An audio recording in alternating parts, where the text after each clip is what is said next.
Feel the real fear with us. প্রিয় listeners, আসসালামু আলাইকুম। দেশ ও দেশের বাইরে যে যেখান থেকে আফনান দ্য হরর ওয়ার্ল্ডের আজকের থার্সডে নাইটের 112তম আয়োজনের সাথে যুক্ত হচ্ছেন বা পরবর্তীতে হবেন, সকলকে জানাচ্ছি শুভেচ্ছা ও ভালোবাসা। আশা করি সবাই ভালো আছেন, সুস্থ আছেন। প্রিয় লিসেনার্স, আপনারা আমাদেরকে প্রতিনিয়ত ঘটনা পাঠিয়ে যাচ্ছেন। আমরা সবসময় বলার চেষ্টা করি সত্য ভয়ের ঘটনাগুলো আপনারা পাঠানোর চেষ্টা করবেন। অবশ্যই অবশ্যই অবশ্যই আপনাদের সাথে ঘটা বা আপনাদের পরিচিত কারোর সাথে ঘটা বা আপনাদের জানা সত্য ভয়ের ঘটনাগুলোই আপনারা লিখে বা রেকর্ড করে আমাদেরকে ইমেল করছেন প্রতিনিয়ত। আপনাদের কাছে আমাদের কৃতজ্ঞতা জানানোর ভাষা নেই। দেশের বাইরে থেকে প্রবাসী রেমিটেন্স যোদ্ধা ভাইরা বা বাইরে লেখাপড়া করতে গিয়েছেন এমন ভাইরাও কিন্তু আমাদেরকে প্রতিনিয়ত ঘটনা পাঠিয়ে যাচ্ছেন। আর আপনাদের ঘটনা নিয়ে প্রতিনিয়ত আমরা ইনশাল্লাহ এপিসোডগুলো সাজিয়ে যাচ্ছি। এর সবটুকু কৃতিত্বই আলহামদুলিল্লাহ আমরা আপনাদেরকে দিতে চাই। আপনাদের সহযোগিতা নিয়ে আমরা অনেকটা পথ আগাতে চাই। প্রিয় লিসেনার্স, আমাদের সপ্তাহ কিন্তু শুরু হয় বৃহস্পতিবার থেকে পরের বুধবার। এই 7 দিন আমরা সপ্তাহ ধরে থাকি, কারণ এই 7 দিনের মধ্যেই আমরা কখনো 3টা কখনো 4টা এপিসোড করে থাকি। আজকে আমাদের রেগুলার এপিসোড মানে 112তম এপিসোড নিয়ে আপনাদের সামনে ইনশাল্লাহ হাজির হয়েছি। আর আগামীকাল আপনাদের সেই কাঙ্ক্ষিত একটি ঘটনা, যেই ঘটনার জন্য আপনারা অনেক দিন অপেক্ষা করছিলেন, বড় দাদার ঘটনা আমরা পেয়েছি জুবাই ইসলাম ভাইয়ের কাছ থেকে। তো সেই ঘটনাটি নিয়ে ইনশাল্লাহ আমরা একক একটি এপিসোড আগামীকাল ফ্রাইডে স্পেশাল এপিসোড হিসেবে আপনাদের সামনে ইনশাল্লাহ নিয়ে আসব। আর শনিবার তো হরর নাইট এপিসোডের 31তম আয়োজন ইনশাল্লাহ থাকবেই। আর সোমবার অমীমাংসিত রহস্য এপিসোড। তাই এই সপ্তাহে নাম আমরা দিয়েছি হরর উইক। 4টি এপিসোড আপনাদের সামনে ইনশাল্লাহ আমরা নিয়ে আসছি। তো চলুন কথা বাড়াবো না, সরাসরি ঘটনাতে চলে যাব। তার আগে একটু সামান্য কথা, আমাদের এই ভিডিওর লাইক বাটনটা প্রেস করে দেবেন আর ভিডিওর লিঙ্কটাও শেয়ার করে দেবেন। আর আমার আরও একটি চ্যানেল রয়েছে আফনাস বি নামে, সেটার লিঙ্কও এই ভিডিও ডিসক্রিপশনে দেওয়া রয়েছে, সেখানে গিয়ে ওই চ্যানেলও সাবস্ক্রাইব করতে পারেন। তো চলুন মূল ঘটনাতে চলে যাই। আমাদের প্রথম ঘটনাটি শুরু করব দেশের বাইরের একটি রোমহর্ষক ঘটনা দিয়ে। আর এই ঘটনাটি আমাদেরকে যিনি পাঠিয়েছেন ওনার নাম মোহাম্মদ রনি। বাংলাদেশে ওনার বাড়ি ঢাকা জেলার নবাবগঞ্জ থানার চুরাইন নামক স্থানে। উনি গত 24 এপ্রিল লেখাপড়ার জন্য জাপানে আসেন।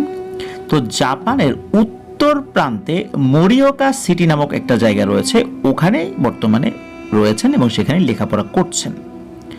তো নতুন জায়গায় যাওয়ার পর নতুন জায়গাটা ওনার কাছে খুবই ভালো লাগছিল।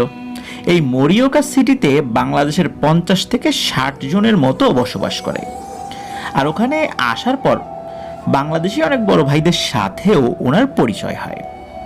তো ওনারা একদিন এই রনি ভাইকে নিয়ে জাপানের তাকামাৎসু নামক একটা পার্ক রয়েছে, ওই পার্কে রাতের বেলা পিকনিকের আয়োজন করেন।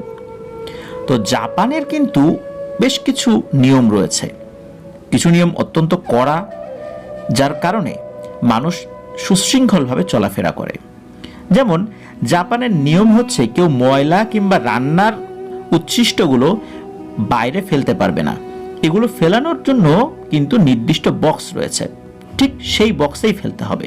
কেউ যদি শুধু বোতল ফেলতে চায়, বিভিন্ন ধরনের বোতল, এই বোতলগুলো ফেলার জন্য আলাদা বক্স রয়েছে। আবার রান্নার যে উচ্ছিষ্টগুলো, রান্নার ময়লাগুলো, এগুলো ফেলার জন্য কিন্তু আবার আলাদা বক্স রয়েছে। এই রান্নার ময়লা ফেলাবার জন্য যে বক্স রয়েছে, জাপানি ভাষায় এটার নাম হচ্ছে মৌরো গমি। তো এটাই কিন্তু ওই সিনিয়র ভাই যারা, তারাই রনি ভাইকে বলছিলেন যে এখানে কিন্তু এই নিয়ম, তুমি তো নতুন আসছো, অনেক কিছু জানো না, এই জিনিসগুলো খেয়াল রাখবে, আলাদা আলাদা বক্স রয়েছে। তো তখন কথায় কথায় ওই সিনিয়র ভাইরা জাপানে এই মৌরগমিতে ময়লা ফেলতে গিয়ে একবার একটা ভৌতিক ঘটনার মুখোমুখি হয়েছিলেন। সেটি মূলত এই রনি ভাইয়ের সাথে শেয়ার করেন, আর ওই ঘটনাটি এখন আপনাদের সামনে উপস্থাপন করছি। তো জাপানে আসলে সবাই তো অনেক ব্যস্ত থাকে, সবাই তার কাজ নিয়ে ব্যস্ত, কেউ লেখাপড়া নিয়ে ব্যস্ত। দেখা যাচ্ছে যে ছুটির দিনে সবাই চেষ্টা করে এক জায়গা হয়ে, মানে বন্ধুরা মিলে একটা জায়গায় জড়ো হয়ে একটু আনন্দ করার জন্য, পিকনিক করার জন্য। মূলত বেশ দূরে দূরে বেশ কিছু জায়গা রয়েছে সুন্দর স্পটগুলো, সেখানে গিয়েই তারা এই আয়োজনগুলো করে থাকে। আর এই আয়োজনগুলো করার জন্য সেখানে ভালো ব্যবস্থাও রয়েছে।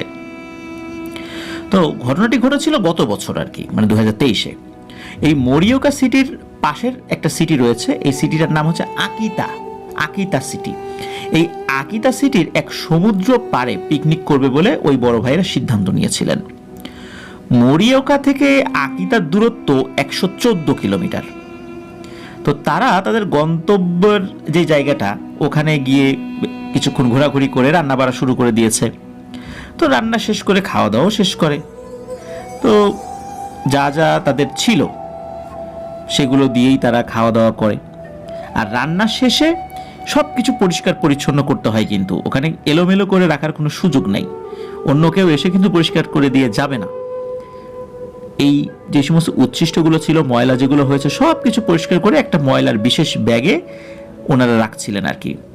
কারণ জাপানে কিন্তু এটা নিয়ম আছে খুব কড়াকড়ি, আপনি বাইরে যাই করেন না কেন, ময়লা করলে এগুলো নিজে নিজে পরিষ্কার করবেন।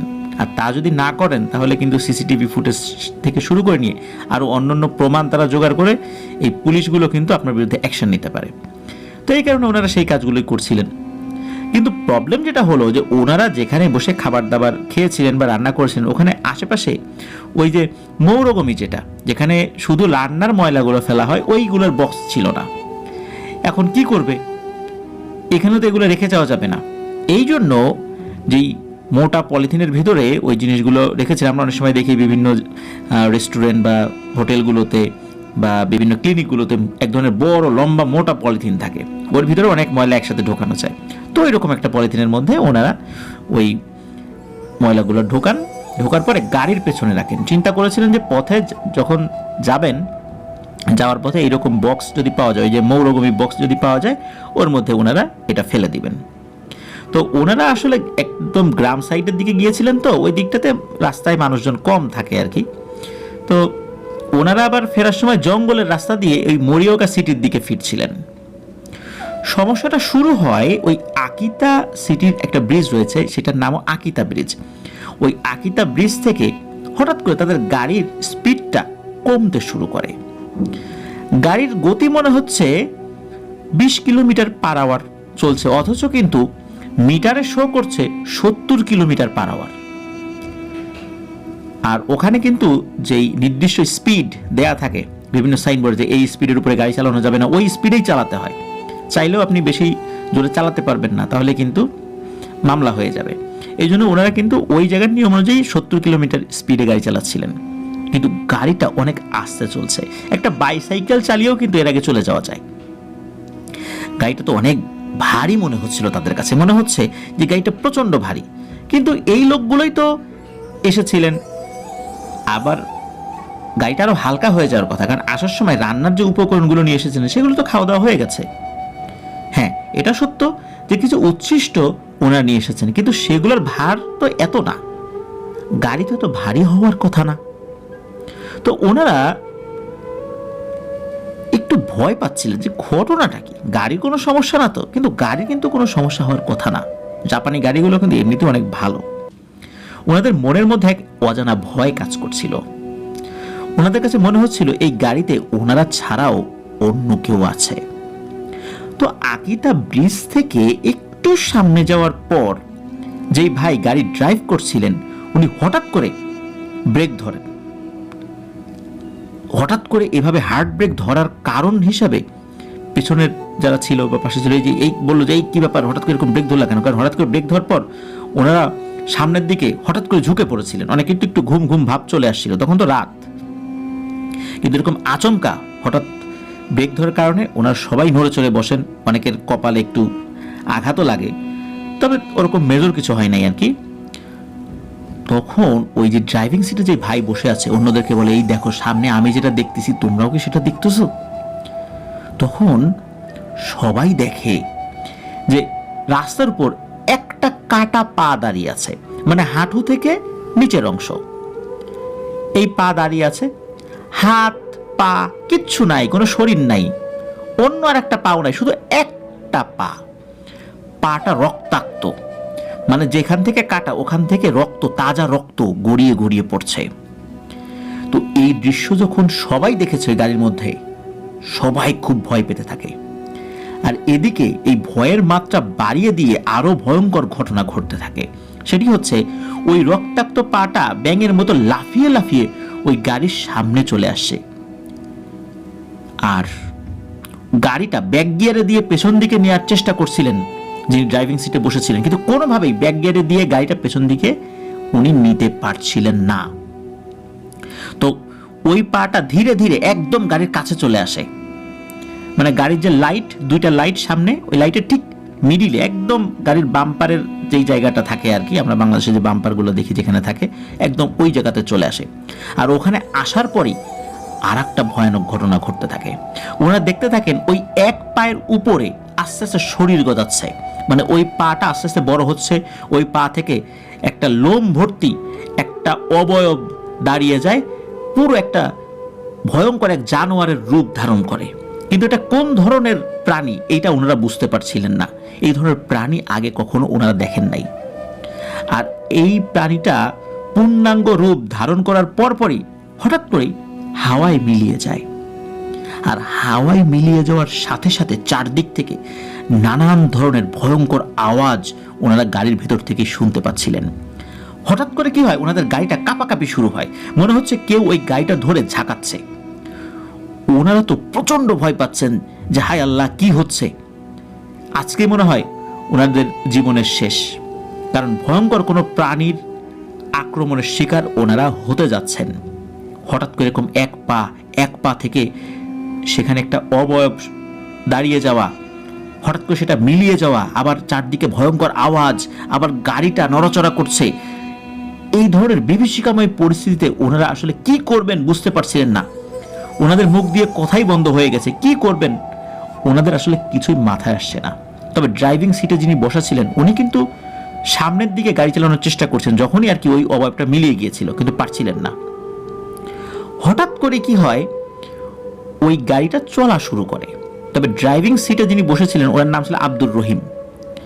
তো ওই আব্দুর রহিম গাড়িটা চালানো অবস্থায় বলতে থাকে যে মনে হচ্ছে এই যে ময়লার ব্যাগটা নিয়ে এসেছি, এইটার কারণে কোনো একটা সমস্যা হচ্ছে, এটা দ্রুত রাস্তায় ফেলে দিতে হবে। তখন ওই আব্দুর রহিম ভাই বলেন, উনি তো ওনাদের ওই গাড়ির মধ্যে যারা আছেন তাদের মধ্যে একটু সিনিয়র ছিলেন, উনি ওই সময় বলেন যে এই রাস্তা দিয়ে যাওয়ার সময় অনেকেই কোনো কোনো সমস্যায় পড়েছে আমি শুনেছি, কিন্তু এ রাস্তা দিয়ে তো আমি অনেকবারই রাত্রিবেলা গিয়েছি, কিন্তু কখনো এই ধরনের সমস্যা হয়নি, আজকে আমাদের সাথেও ঘটে গেল। কিন্তু সমস্যা হলো জাপানে তো এই ময়লা বাইরে ফেলা যাবে না, এটা তো অপরাধ, কিন্তু কি করবে, বাধ্য হয়েই গাড়িটা থেকে ওই ময়লাগুলো বাইরে ফেলে দেওয়া হয়, মানে ব্যাগ সমেত বাইরে ফেলে দিয়েছে, রাস্তার এক পাশে গিয়ে পড়ে। আর ওই ব্যাগটা বাইরে ফেলে দেওয়ার পর আস্তে আস্তে আস্তে আস্তে গাড়ির গতিটা স্বাভাবিক হয়ে যায়। এরপর পুরো পথে আর কোনো ধরনের কোনো সমস্যা আল্লাহর রহমতে হয়নি। ওনারা একদম ঝামেলাহীনভাবেই বাসায় এসে পৌঁছান। আর ওনারা যে ব্যাগ ফেলে দিয়েছিলেন এরপরে আসলে ওই রাস্তায় তো সিসিটিভি ছিল কি ছিল না বা এই ধরনের কোনো বিষয় ওনারা খেয়াল করে নাই। তবে এই ব্যাগটা ফেলার কারণে পুলিশ ওনাদের পরবর্তীতে কোনো ঝামেলা করেনি বা পুলিশ টেরও পায় নাই আর কি। আর এই ধরনের ঘটনা তো মানুষ ইচ্ছা করে ঘটায় নাই, একটা অনিচ্ছাকৃতভাবেই আইনটা তারা ভঙ্গ করেছিলেন প্রাণ বাঁচানোর তাগিদে। তো এটি ছিল ঘটনা। আমার কাছে এই ঘটনাটি খুবই অন্যরকম লেগেছে। দেশের বাইরের এমন ঘটনা আমরা অনেকদিন পর পেলাম। ধন্যবাদ জানাচ্ছি রনি ভাইকে, উনি সুদূর জাপানের মোরিওকা সিটি থেকে এই ঘটনাটি আমাদেরকে পাঠিয়েছেন। আশা করছি আপনার কাছ থেকে আমরা আরও অনেক ভয়ের ঘটনা ইনশাল্লাহ পাব। তো প্রিয় লিসেনার্স, চলুন আমরা চলে যাব আমাদের এবারের 112তম এপিসোডের পরবর্তী আরও একটি নতুন ঘটনায়। আশা করছি এই ঘটনাটিও আপনাদের ভালো লাগবে। আমরা নতুন ঘটনায় চলে যাব, কিন্তু এর মধ্যে আপনারা একটা কাজ করে নিতে পারেন, আমাদের এই ভিডিওটার লাইক বাটনে প্রেস করে দিতে পারেন আর ভিডিওর লিঙ্কটাও শেয়ার করে দিতে পারেন।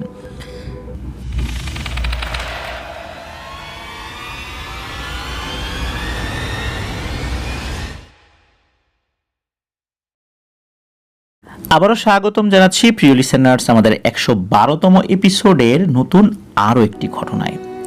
এখন যে ঘটনাটি আপনাদের সাথে শেয়ার করতে যাচ্ছি, এই ঘটনাটি আমাদেরকে যিনি পাঠিয়েছেন তার নাম উনি প্রকাশ করতে নিষেধ করেছেন। আমরা একটা ছদ্মনাম দিলাম যে ওনার নাম সোহেল। তবে ওনার বাড়ি হচ্ছে যশোরের একদম কেন্দ্রবিন্দুতেই ঘোপ অঞ্চলে। আর ওনার ডিটেলসটা আমাদেরকে দিয়েছেন, সঙ্গত কারণে প্রকাশ করতে নিষেধ করেছেন। কারণ কেন প্রকাশ করতে নিষেধ করেছেন এই ঘটনার শেষ দিকে আসলে আপনারা বুঝতে পারবেন। তো মূলত এই ঘটনাটি দুইজন বন্ধু এবং ওনাদের এলাকার বুড়ি ভৈরব নদীতে মাছ ধরাকে কেন্দ্র করে।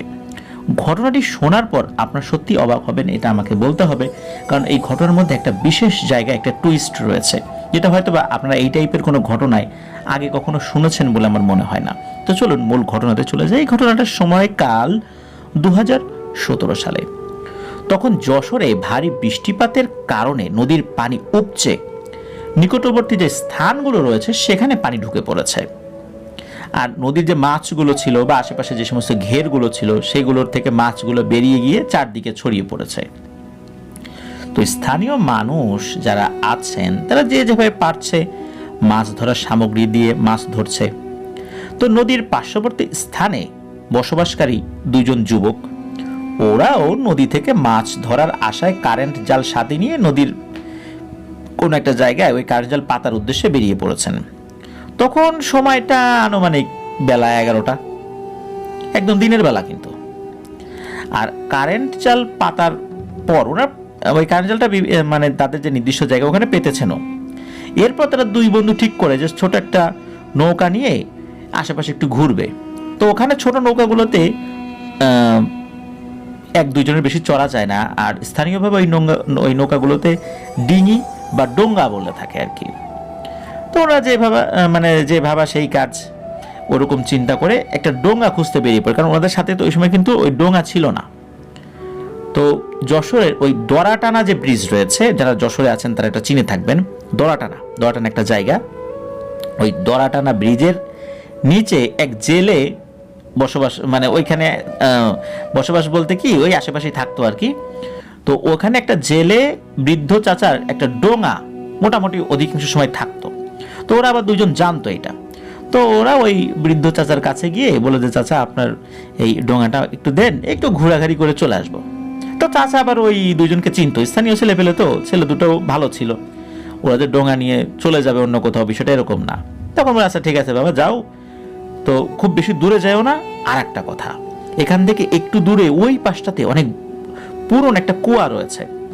এখন তো এই যে পানি ঢুকে গেছে এই কারণে কুয়াটা কিন্তু দেখা যাচ্ছে না, তোমরা কিন্তু ওই দিকটাতে যাও না, অন্য দিক দিয়ে ঘোরাঘুরি করো। তো ওরা দুইজনে বলে আচ্ছা ঠিক আছে চাচা আপনি চিন্তা করবেন না, আমরা ওই দিকে যাব না। ওই কুয়া নিয়ে লোকমুখে অনেক ভয়ানক ব্যাপার প্রচলিত ছিল, এইটাও কিন্তু ওই বৃদ্ধ চাচা ওই দুজনকে মনে করিয়ে দেন। তো ওরাও একদম ভালোভাবেই চাচাকে আশ্বস্ত করে যে তারা ওই দিকটাতে যাবে না। তো ভালো কথা, ওরা তো ওই ডোঙা নিয়ে বেরিয়ে যায়, তো ঘুরছে। তো একটা দিকে যাওয়ার পরে হঠাৎ করে ওরা খেয়াল করে ওই যে জায়গাটা, ওই যে চাচা দেখিয়েছেন যে ওই জায়গাটা একটা কুয়া রয়েছে, পানিতে এখন ঢেকে গিয়েছে। ওরা খেয়াল করে যে ওই কুয়ার ওই জায়গাটাতে হঠাৎ করে ঘূর্ণিপাকের সৃষ্টি হয়েছে, মানে চারদিকে পানি ঘুরছে। আর ওদের যে ডোঙাটা ঠিক ওই কুয়ার দিকে যাওয়া শুরু করেছে। ওরা তো অনেক চেষ্টা করছে কিন্তু কোনোভাবেই ওই ডোঙাটার ব্যালেন্স করতে পারছে না, বা ডোঙাটা ওই কুয়ার দিকেই যাচ্ছে। অথচ ওখানে কিন্তু হঠাৎ করে এইভাবে পাক সৃষ্টি হওয়ার কথা না। ওদের ওই ডোঙাটা ওই ঘূর্ণিপাকের মধ্যে পড়ে উল্টে যায়। ওরা দুজনেই তো পানিতে পড়ে যায়, দুজনে কিন্তু খুব ভালো সাঁতার জানতো। তো ডোঙা থেকে পড়ে যাওয়ার পর ওদের একজন সাঁতার কেটে একটা সাইডে চলে আসে, কিন্তু আর একজন আর ভেসে ওঠে না। তো ও তো সাইডে আসার পর চিৎকার চেঁচামেচি শুরু করেছে, ওর বন্ধু হারাই গেছে। তখন তো লোকজন জানাজানি হয়ে গেছে, দিনের বেলা তো আশেপাশে অনেক মানুষজন ছিল, সবাই মিলে ওখানে আসে, খোঁজাখুঁজি শুরু করে। ওখানে যে খুব বেশি পানি ছিল বিষয়টা কিন্তু এরকম না, মানে নদীর পানি উপচে পড়ে ওই জায়গাটা ডুবে গিয়েছিল এই আর কি। তো সবাই মিলে অনেক খোঁজাখুঁজি করছে কিন্তু ওরা খোঁজ মেলে না। অদ্ভুত ব্যাপার হলো ওই ডোঙাটাতে যে দুজন ছিল ওরা পড়ে যাওয়ার পর আর ওই একজন হারিয়ে যাওয়ার পর ওই পাক যেটা ওখানে হয়েছিল এই পাকটাও কিন্তু বন্ধ হয়ে গিয়েছিল। নৌকাটা কিন্তু ওখানেই আছে, মানে পানির নিচে ডুবে আছে, ওটা তুলে ফেলেছে, কিন্তু ওই একজনকে আর খুঁজে পাওয়া যাচ্ছে না। সবাই মিলে খুঁজছে। যশোরের এই ফায়ার সার্ভিস থেকে ডুবুরি আসে, আশপাশ থেকেও যারা ডুবুরি কাজ জানতো তারাও আসে, কোনোভাবেই খোঁজ মেলে না। সারাদিন চেষ্টা করছে, আসলে ওইখান থেকে খুব বেশি দূর যাওয়ার তো কথা না, কিন্তু পাওয়া যাচ্ছে না। আর ওই জায়গাটা তো নদীরও অংশ না, পানি বেড়ে যাওয়ার কারণে ওখানে পানি উঠেছে, সুতরাং এখানে তো খোঁজাটা স্বাভাবিক একটা প্রক্রিয়ার মধ্যেই সেটা সম্ভব, এমনটা না যে সেখানে অনেক গভীরতা রয়েছে। এখন ওই দিনের শেষবারের মতো একজন ডুবুরি চিন্তা করে যায় আবারও একটু দেখি না পাওয়া যায় কিনা, মানে সন্ধ্যার একটু আগে আগে। তো ওই ডুবুরি যখন নেমেছে অল্প সময়ের মধ্যে খুব ভয়ার্ত একটা চেহারা নিয়ে উপরে উঠে এসেছে, মনে হচ্ছে সে খুব হাঁপাচ্ছে। সে কয়েক মিনিট ডুবেছিল। তো উনি ওঠার পর সবাইকে বলছে যে আশেপাশে ওই অল্প সময়ের মধ্যেই উনি খুঁজছিলেন, খোঁজার পরে হঠাৎ করে উনি তো ওই ডুবেই ওই কুয়ার কাছে চলে গিয়েছেন। তো কুয়ার কাছে গিয়ে উনি একটু তাকানোর চেষ্টা করেছেন। হঠাৎ করে মনে হলো ওই কুয়ার ভেতর থেকে কয়েকজন মানুষের কথা বলার মতো আওয়াজ শোনা যাচ্ছে। উনি তো অবাক হন যে পানির মধ্যে এরকম কথা বলার আওয়াজ, এটা কি জিনিস। তো উনি যখন ওই ডুব দিয়েই ওই কুয়ার যে জায়গাটা ওইদিকে একটু মাথা বাড়িয়েছেন, হঠাৎ করে মনে হলো যে এই কথা বলাটা বন্ধ হয়ে গেল, সব চুপচাপ। আর ওই সময় ওনাকে চমকে দিয়ে কুয়ার ভেতর থেকে কিছু একটা ওনার দিকে তাকায়, মনে হচ্ছে ঠিক কুয়ার নিচের থেকে বড় বড় চোখ করে কেউ একজন তার দিকে তাকিয়ে আছে। শুধু চোখ দুটো স্পষ্ট দেখতে পায়, চোখ দুটো ছিল অসম্ভব রকমের লাল এবং জলজল এবং অনেক বড় বড় দুটো চোখ। তো ওইটা দেখেই উনি তাড়াতাড়ি ওইখান থেকে সরে আসেন, সরে এসেই উপরে চলে আসেন। ওই জায়গাটা তো আর খুব বেশি গভীর না। তো উনি বলেন যে এই ঘটনা, বিষয়টা তো আমার কাছে স্বাভাবিক বলে মনে হচ্ছে না। তো পরের দিন সকাল 9টা থেকে আবারও ডুবুরিরা ওই ছেলেকে খুঁজতে শুরু করে, আর প্রথমবারেই তার লাশটা পাওয়া যায়। ডুবুরিরা তার লাশ পায় ওই ঠিক কুয়ার যে জায়গাটা ওইটার পাশেই। অথচ গতকাল সারাদিন ওই একই জায়গায় খোঁজাখুঁজি করেও তারা কিন্তু কিচ্ছু দেখেনি। ওই ছেলেটার লাশ তার পিতামাতার কাছে হস্তান্তর করা হয়, কিন্তু রহস্যের বিষয় হচ্ছে যে গতকালকে দুপুরবেলা ডুবে যাওয়া একটা ছেলের নাক থেকে এখনো টাটকা রক্ত বের হচ্ছে, মনে হচ্ছে কিছুক্ষণ আগে সে মারা গেছে। তো এই কথা শোনার পর এই যে আমাদেরকে যিনি ঘটনা পাঠিয়েছেন উনি নিজেও কৌতূহলবশত ওই লাশটা দেখতে গিয়েছিলেন। লাশটা দেখতে গিয়ে উনি নিজেও হতভম্ব হয়ে যান, কারণ সত্যি তার নাক দিয়ে রক্ত ঝরছিল। তার নাকের মধ্যে তুলা দিয়ে খাটিয়ায় শুইয়ে রাখা হয়। তো ঘটনাটা কিন্তু এ পর্যন্ত সবাই জানে। এরপরে আসি এই ঘটনার পেছনের ঘটনাটা। তো আমাদেরকে যিনি ঘটনা পাঠিয়েছিলেন ওনার পরিবারের সাথে একটা জিনের সর্দারের ভালো সম্পর্ক ছিল। মাঝে মাঝে ওই জিনের সর্দার ওনার পরিবারের সাথে দেখা করার জন্য আসতেন। ওই জিন সর্দার নাকি খুবই ঠান্ডা মেজাজের এবং পরহেজগার। জিনরা যেমন হঠাৎ করে রেগে যায়, অনেক শর্ত দেয়, এটা করতে হবে এটা করতে হবে, বিষয়টা এরকম না। সে খুবই ঠান্ডা মেজাজের এবং খুব আল্লাহওয়ালা একজন জিন। তো ওই জিনকে, এই যে আমাদেরকে যিনি পাঠিয়েছেন ঘটনা, ওই দিনের ঘটনা সম্পর্কে কৌতূহলবশত প্রশ্ন করেন যে আসলে ওই ছেলেটার বিষয়ে আপনি কিছু জানেন? তো তখন ওই জিনটা বলে যে তোমরা হয়তোবা চিন্তা করে অবাক হচ্ছ যে ওই ছেলেটাকে কেন মেরে ফেললো। ওই ডুবুরিটা যেটা দেখেছিল ঠিকই দেখেছিল, ওই কুয়ার মধ্যে আসলেই অনেকগুলো জিন থাকে। তবে ওই ছেলের মৃত্যুর জন্য ওই জিনেরা দায়ী না, ওই ছেলের মৃত্যুর জন্য ওই ছেলে নিজেই দায়ী। ওর নিজের কারণেই আজকে ওর এই পরিণতি। একথা শোনার পর উনি তো একটু নড়াচড়া করে বসেছেন যে ঘটনাটা কি, কেন ওই ছেলেটা নিজেই দায়ী, ও তো ইচ্ছা করে কুয়ার ওখানে যায় নাই। তখন ওই জিন সর্দার বলে যে ওই যে কুয়াটা ওই কুয়ার ভেতরে জিনদের রাজ্য রয়েছে, শত শত বছর ধরে ওখানে ওরা বসবাস করে। আর ওই কুয়ার জিনেরা কিন্তু খারাপ না, ওরা ভালো, মানুষকে ভয় টয় দেখায় যাতে তারা ওইদিকে না আসে, আসলে ওদের বিরক্ত করে অনেকেই নিজেদের অজান্তে, এই জন্য ওরা আসলে মানুষের আনাগোনা পছন্দ করে না। তো যেই সময়টাতে ওরা গিয়েছিল ওই সময়টা ওদের একটা বিশেষ সময় ছিল। তো ওই সময় আসলে ওই কুয়ার আশেপাশে কোনো মানুষের উপস্থিতি ওরা পছন্দ করে না। তো ওই সময় যখন ওই নৌকাটা কাছে যায় তখন নৌকাটাতে একটা পাক সৃষ্টি করে এবং ওই পাকে ওই একটা ছেলেকে ওরা নিয়ে যায় সর্দারের কাছে। তো সর্দারের কাছে নিয়ে যাওয়ার পর প্রথমে ছেলেটাকে বন্দি করে রাখা হয়, পরে সর্দারের কাছে যখন নিয়ে যাওয়া হয়, নিয়ে যাওয়ার পর ওই ছেলেটা খুব আকুতি মিনতি করে যে আমাকে ছেড়ে দেন, আমি তো আসলে জানি না, বুঝি না, আর ইচ্ছা করে তো আপনার ওখানে আসি নাই, হঠাৎ করে পাক সৃষ্টি হয়েছে, তখন নৌকাটা এদিকে চলে আসছে, আমরা তো নৌকাটা সরানোর চেষ্টা করেছি কিন্তু পারি নাই। তখন বলে আচ্ছা ঠিক আছে, তোমার বিষয়ে আমি একটু খোঁজ খবর নেই।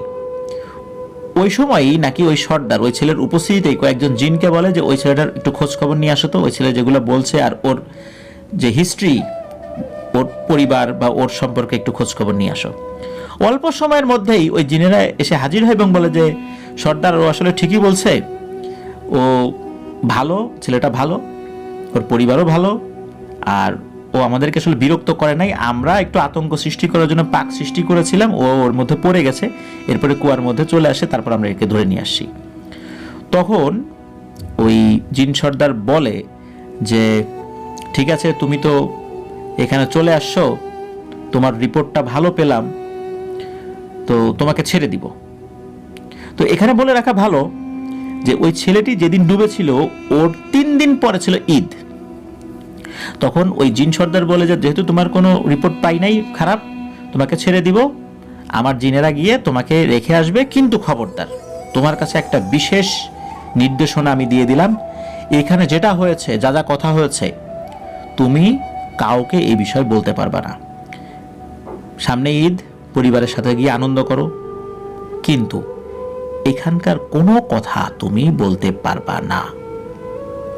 তবে একটা জিনিস মনে রাখো, ভর দুপুরবেলা, গভীর রাত্রে বা মাঝ রাতে এদিক দিয়ে যদি কেউ নৌকা নিয়ে যায় তাহলে কিন্তু আমরা ডুবিয়ে নিয়ে যাই, এরপরে কিন্তু সতর্ক থাকবা। তো এই বিষয়টা বলে ওই জিন সর্দার, এবং এটাও বলে যে আমাদের এই সময়ে যদি কেউ কখনো এই কুয়ার ভিতরে চলেও আসে, যদি পানি উপচে পড়ে তখন যদি কেউ চলেও আসে, যদি কেউ মারা যায় তার জন্য কিন্তু আমরা দায়ী না, এটা আমাদের সিস্টেম, সুতরাং এরপর থেকে সতর্ক থাকবা। তোমার আগেও আমরা বেশ কয়েকজনকে এভাবে মাফ করে দিয়েছি, কোনো কারণে চলে আসছিল, তার সম্পর্কে আমরা ভালো তথ্য পেয়েছি, ছেড়ে দিয়েছি, ওরা কিন্তু কাউকে কিচ্ছু বলে নাই। তুমি যে নতুন তা কিন্তু না, তোমাকে যে ছেড়ে দিচ্ছি তুমি একমাত্র ব্যক্তি তা কিন্তু না, এর আগেও ছেড়ে দিয়েছি, ওরা কিন্তু ওয়াদার বরখেলাপ করে নাই আজ পর্যন্ত। কেউ কেউ মারা গেছে এমনিতে স্বাভাবিকভাবে, কিন্তু মৃত্যু অবধি কখনো কাউকে কিছু বলে নাই। যাও, মাফ করে দিলাম। সৎ মানুষ ছাড়া আমরা কাউকে সুযোগ দেই না। আজ রাত্রেই তোমাকে নদীর পারে আমার কয়েকজন লোক রেখে আসবে, কিন্তু মনে রেখো যা বলেছি এটা যদি তুমি ভঙ্গ করো তাহলে কিন্তু তোমার বাঁচার কোনো সুযোগ নাই। তোমার মৃত্যু পরোয়ানা আমি ঘোষণা করে দিলাম, যখনই তুমি এই জিনিস বলার চেষ্টা করবা তখনই তোমার মৃত্যু পরোয়ানা আমার জিনেরা তামিল করবে, মৃত্যুদণ্ড কার্যকর করবে। তো ওই ছেলেটা কিন্তু রাজি হয়ে গিয়েছিল। তো ব্যাপারটা হলো কি, ওই মধ্যরাতে ওই জিনেরা নাকি ওই ছেলেটাকে নদীর পাড়ে উঠিয়ে দিয়ে পুনরায় ওই শর্তের কথা মনে করিয়ে দেয় যে কি শর্ত মনে আছে তো, যাও বাড়িতে যাও। এটা বলার পর নাকি ওরা বাতাসে মিলিয়ে যায়। তো ছেলেটা খুব ক্লান্ত ছিল, আস্তে আস্তে বাড়ির দিকে হাঁটতে থাকে। তো একটা পর্যায়ে সে বাড়ির কাছে চলে আসে এবং নিজে নিজে বলতে থাকে যে এমন একটা ঘটনা কাউকে কি না বললে হয় নাকি, ওরা বললো আর শুনলাম, আমি নিশ্চয়ই মানুষদেরকে সত্য ঘটনাটা বলে দিব যে কিভাবে আমাকে আটকে রেখেছিল। যেই না নিজে নিজে এই কথাগুলো বলছে, হঠাৎ করে লক্ষ্য করে যে ওর সামনে দুজন লম্বা লোক দাঁড়িয়ে আছে, অনেক লম্বা কিন্তু দেখতে স্বাভাবিক মানুষের মতো। এই দুজনকে দেখে ও খুবই ভয় পেয়ে যায়। ওই দুজন এসে ওকে খপ করে ধরে ফেলে এবং চোখের পলকে ওই কুয়ার মধ্যে ওকে নিয়ে যায়, ওই জিনের সর্দারের সামনে হাজির করে। তো জিনের সর্দার যিনি, উনি বলছেন যে কি ব্যাপার, এই ছেলেটাকে না একটু আগে মুক্তি দিলাম, একে আবার নিয়ে আসছো কেন? তখন বলে যে সর্দার, ওর পেছনে লেগেছিলাম আপনার কথা মতো। আপনার কথাই ঠিক, এই ছেলেটা মিথ্যাবাদী। ওর সম্পর্কে ভালো তথ্যই পেয়েছিলাম, কিন্তু নিজে নিজেই বলছিল যে ও এখানকার কথা বলে দেবে। আপনি আমাদেরকে ওর পেছনে লাগিয়ে রেখেছিলেন বাড়ি পর্যন্ত যেন ও ঠিকঠাক মতো পৌঁছাতে পারে, কিন্তু এর মধ্যেই ও নিজে নিজেই রেপের কথা বলছিল। এই কারণে ওকে ধরে নিয়ে এসেছি। এই কথা শোনার সাথে সাথে ওই সর্দার প্রচণ্ড রাগান্বিত হয়। তখন ওই সর্দার বলে যে তোকে মুক্ত করার পরেও তোর সাথে আমি 2 জন জিন দিয়েছিলাম যেন তুই বাড়ি পর্যন্ত পৌঁছাতে পারিস ঠিকঠাক মতো। তুই তোর ওয়াদা ভঙ্গ করেছিস, তুই কথা বলে ফেলেছিস, সেই কথা শুনে ফেলেছে আমার জিনেরা যে তুই এই কথা বলে দিবি, সুতরাং তোর আর কোনো নিস্তার নাই। তুই শর্ত ভঙ্গ করেছিস, তোকে তো মরতেই হবে। এর পরদিন সকালবেলার কিছু পরে, মানে হয়তো বা 9টা 8টা 8:30টার দিকে, মানে আনুমানিক আর কি, ওখানে নাকি ওই ছেলেটাকে হত্যা করে ওই পানির মধ্যেই ফেলে রাখা হয়। ওই জিনেরা ফেলে রাখে। আর ওই 9টার একটু পরে ডুবুরিরা গিয়ে ওই লাশটা পায়। লাশটা যখন পায় তার কিছু সময় আগে ছেলেটা মারা গিয়েছে। তো এর এই মৃত্যু রহস্যটা এটা কিন্তু অনেকেই জানে না। মূলত এই কারণেই যিনি আমাদেরকে ঘটনা পাঠিয়েছেন উনি অনুরোধ করেছিলেন যে ওনার নামটা যেন আমরা প্রকাশ না করি। মূলত উনি এই তথ্যটা ওই জিনের কাছে, মানে যেই জিনের সর্দার তাদের ফ্যামিলিতে আসে, মাঝে মাঝে আসে, কথাবার্তা বলে, তার মাধ্যম দিয়ে এই তথ্যগুলো জানতে পারেন। এখানে আসলে ওই ছেলেটার দোষ দেয়া যায়, ওই জিনদের দোষ দেয়া যায় না। আমরা এতটুকু বলতে পারি যে এই সামান্য অপরাধের কারণে একটা মানুষের জীবন নিয়ে নেওয়া কি যুক্তিসঙ্গত? আসলে অদৃশ্য জগতের অনেক ব্যাপার রয়েছে যেগুলো প্রকাশিত হওয়া উচিত নয়। এই ব্যাপারগুলো গোপন রাখতেই জিনেরা পছন্দ করে, আর গোপন বিষয়গুলো প্রকাশ হয়ে গেলে তারা খুব রাগান্বিত হয়। আমাদের অনেক গোপন তথ্য যদি আমরা কারো কাছে আমানত হিসাবে রাখি, সেগুলো যদি আমরা কখনো প্রকাশ করে দেই বা প্রকাশ করার চেষ্টা করি, সেটা যদি আমাদের কাছে তথ্য চলে আসে যে সে ওই জিনিসটা বলে দেওয়ার চেষ্টা করছে, তখন আমরা কি করব? তাকে বিশ্বাসঘাতকতার শাস্তি দেওয়ার চেষ্টা করব। ওরাও এই কাজটাই করে। কারণ সবসময় আমরা বলে থাকি শুধু টাকা পয়সা সম্পত্তি এগুলো আমানত নয়, আমানতের মধ্যে মানুষের কথার হেফাজত করাটাও একটা আমানত। কেউ যদি বলে এই কথাটা কাউকে বলা যাবে না, ওইটা আমানত হিসাবে বুকের মধ্যে রেখে দিতে হবে, ওইটা বলা যাবে না কাউকে। আমানতদারিতা শুধু টাকা পয়সা সহায় সম্পত্তি এগুলোর সাথে সম্পর্কযুক্ত না। কথাও যে আমানত, এটা কিন্তু বিভিন্ন ঘটনায় কিন্তু আমি বলেছি। আল্লাহ আমাদের আমানতদারিতা রক্ষা করার তৌফিক দান করুন। যিনি মারা গেছেন আল্লাহ তাআলা তার ভুল ত্রুটি ক্ষমা করুন। আর যারা এই ধরনের শাস্তি দেন আল্লাহ তাআলা তাদের মনের মধ্যেও দয়া মায়া আরও বেশি বেশি করে যেন হয়, আল্লাহ যেন সেটা দান করেন। প্রিয় লিসেনার্স, চলুন আমরা চলে যাব আমাদের এবারের এপিসোডের পরবর্তী আরও একটি নতুন ঘটনায়। যারা লাইক বাটন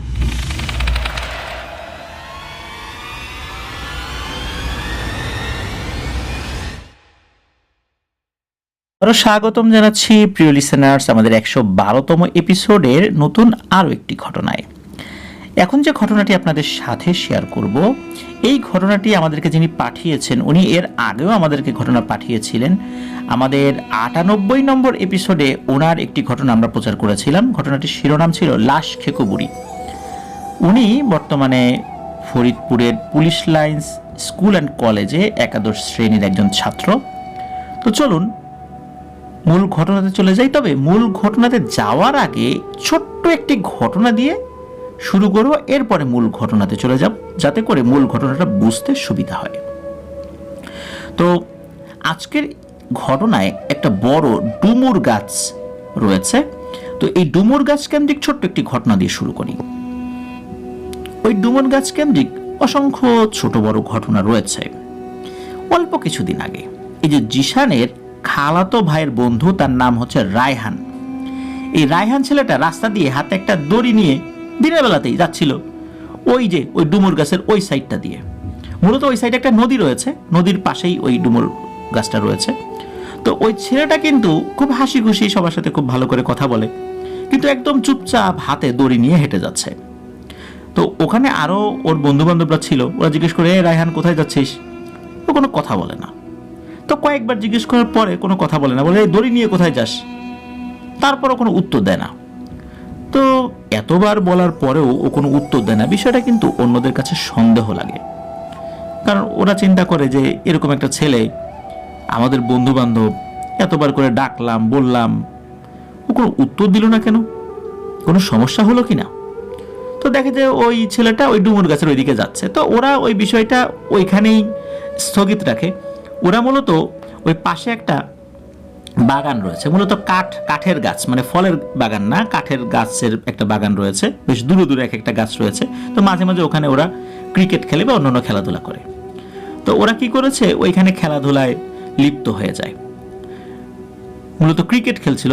তো যে ব্যাটিং করছিল, ও যখন ওই ব্যাট দিয়ে বলটাকে আঘাত করেছে, ওই বলটা কি করেছে, ওই ডুমুর গাছের ওইদিকে চলে গেছে। তো যেই ছেলেটা ওই বলটা আনতে গিয়ে ও তো চিৎকার করেছে, এই সবাই এদিকে তাড়াতাড়ি আয়, এই দেখ রায়হান দড়ি গলায় দিয়ে ফাঁস দিয়েছে, তাড়াতাড়ি আয়। সবাই দৌড়ে গিয়েছে, সবাই দেখে যে রায়হান পা ছোটাছুটি করছে, মানে ছটফট করছে, তার এই জিহ্বাটা বের হয়ে যাচ্ছে, চোখগুলো বড় বড় হয়ে যাচ্ছে। ওরা সাথে সাথে কি করে, রায়হানের পা দুটো জড়িয়ে ধরে উপর দিকে কিছুটা ধাক্কা দেয়, কারণ উপর দিকে নিয়ে গেলে গলার চাপটা তো আর অনুভূত হবে না। আর অন্যেরা দ্রুত কি করে, একজন ডালে উঠে ওই দড়ির গিট খুলে দেয়, রায়হানকে নামানো হয়, দ্রুত ওকে বাসায় নিয়ে যাওয়া হয়।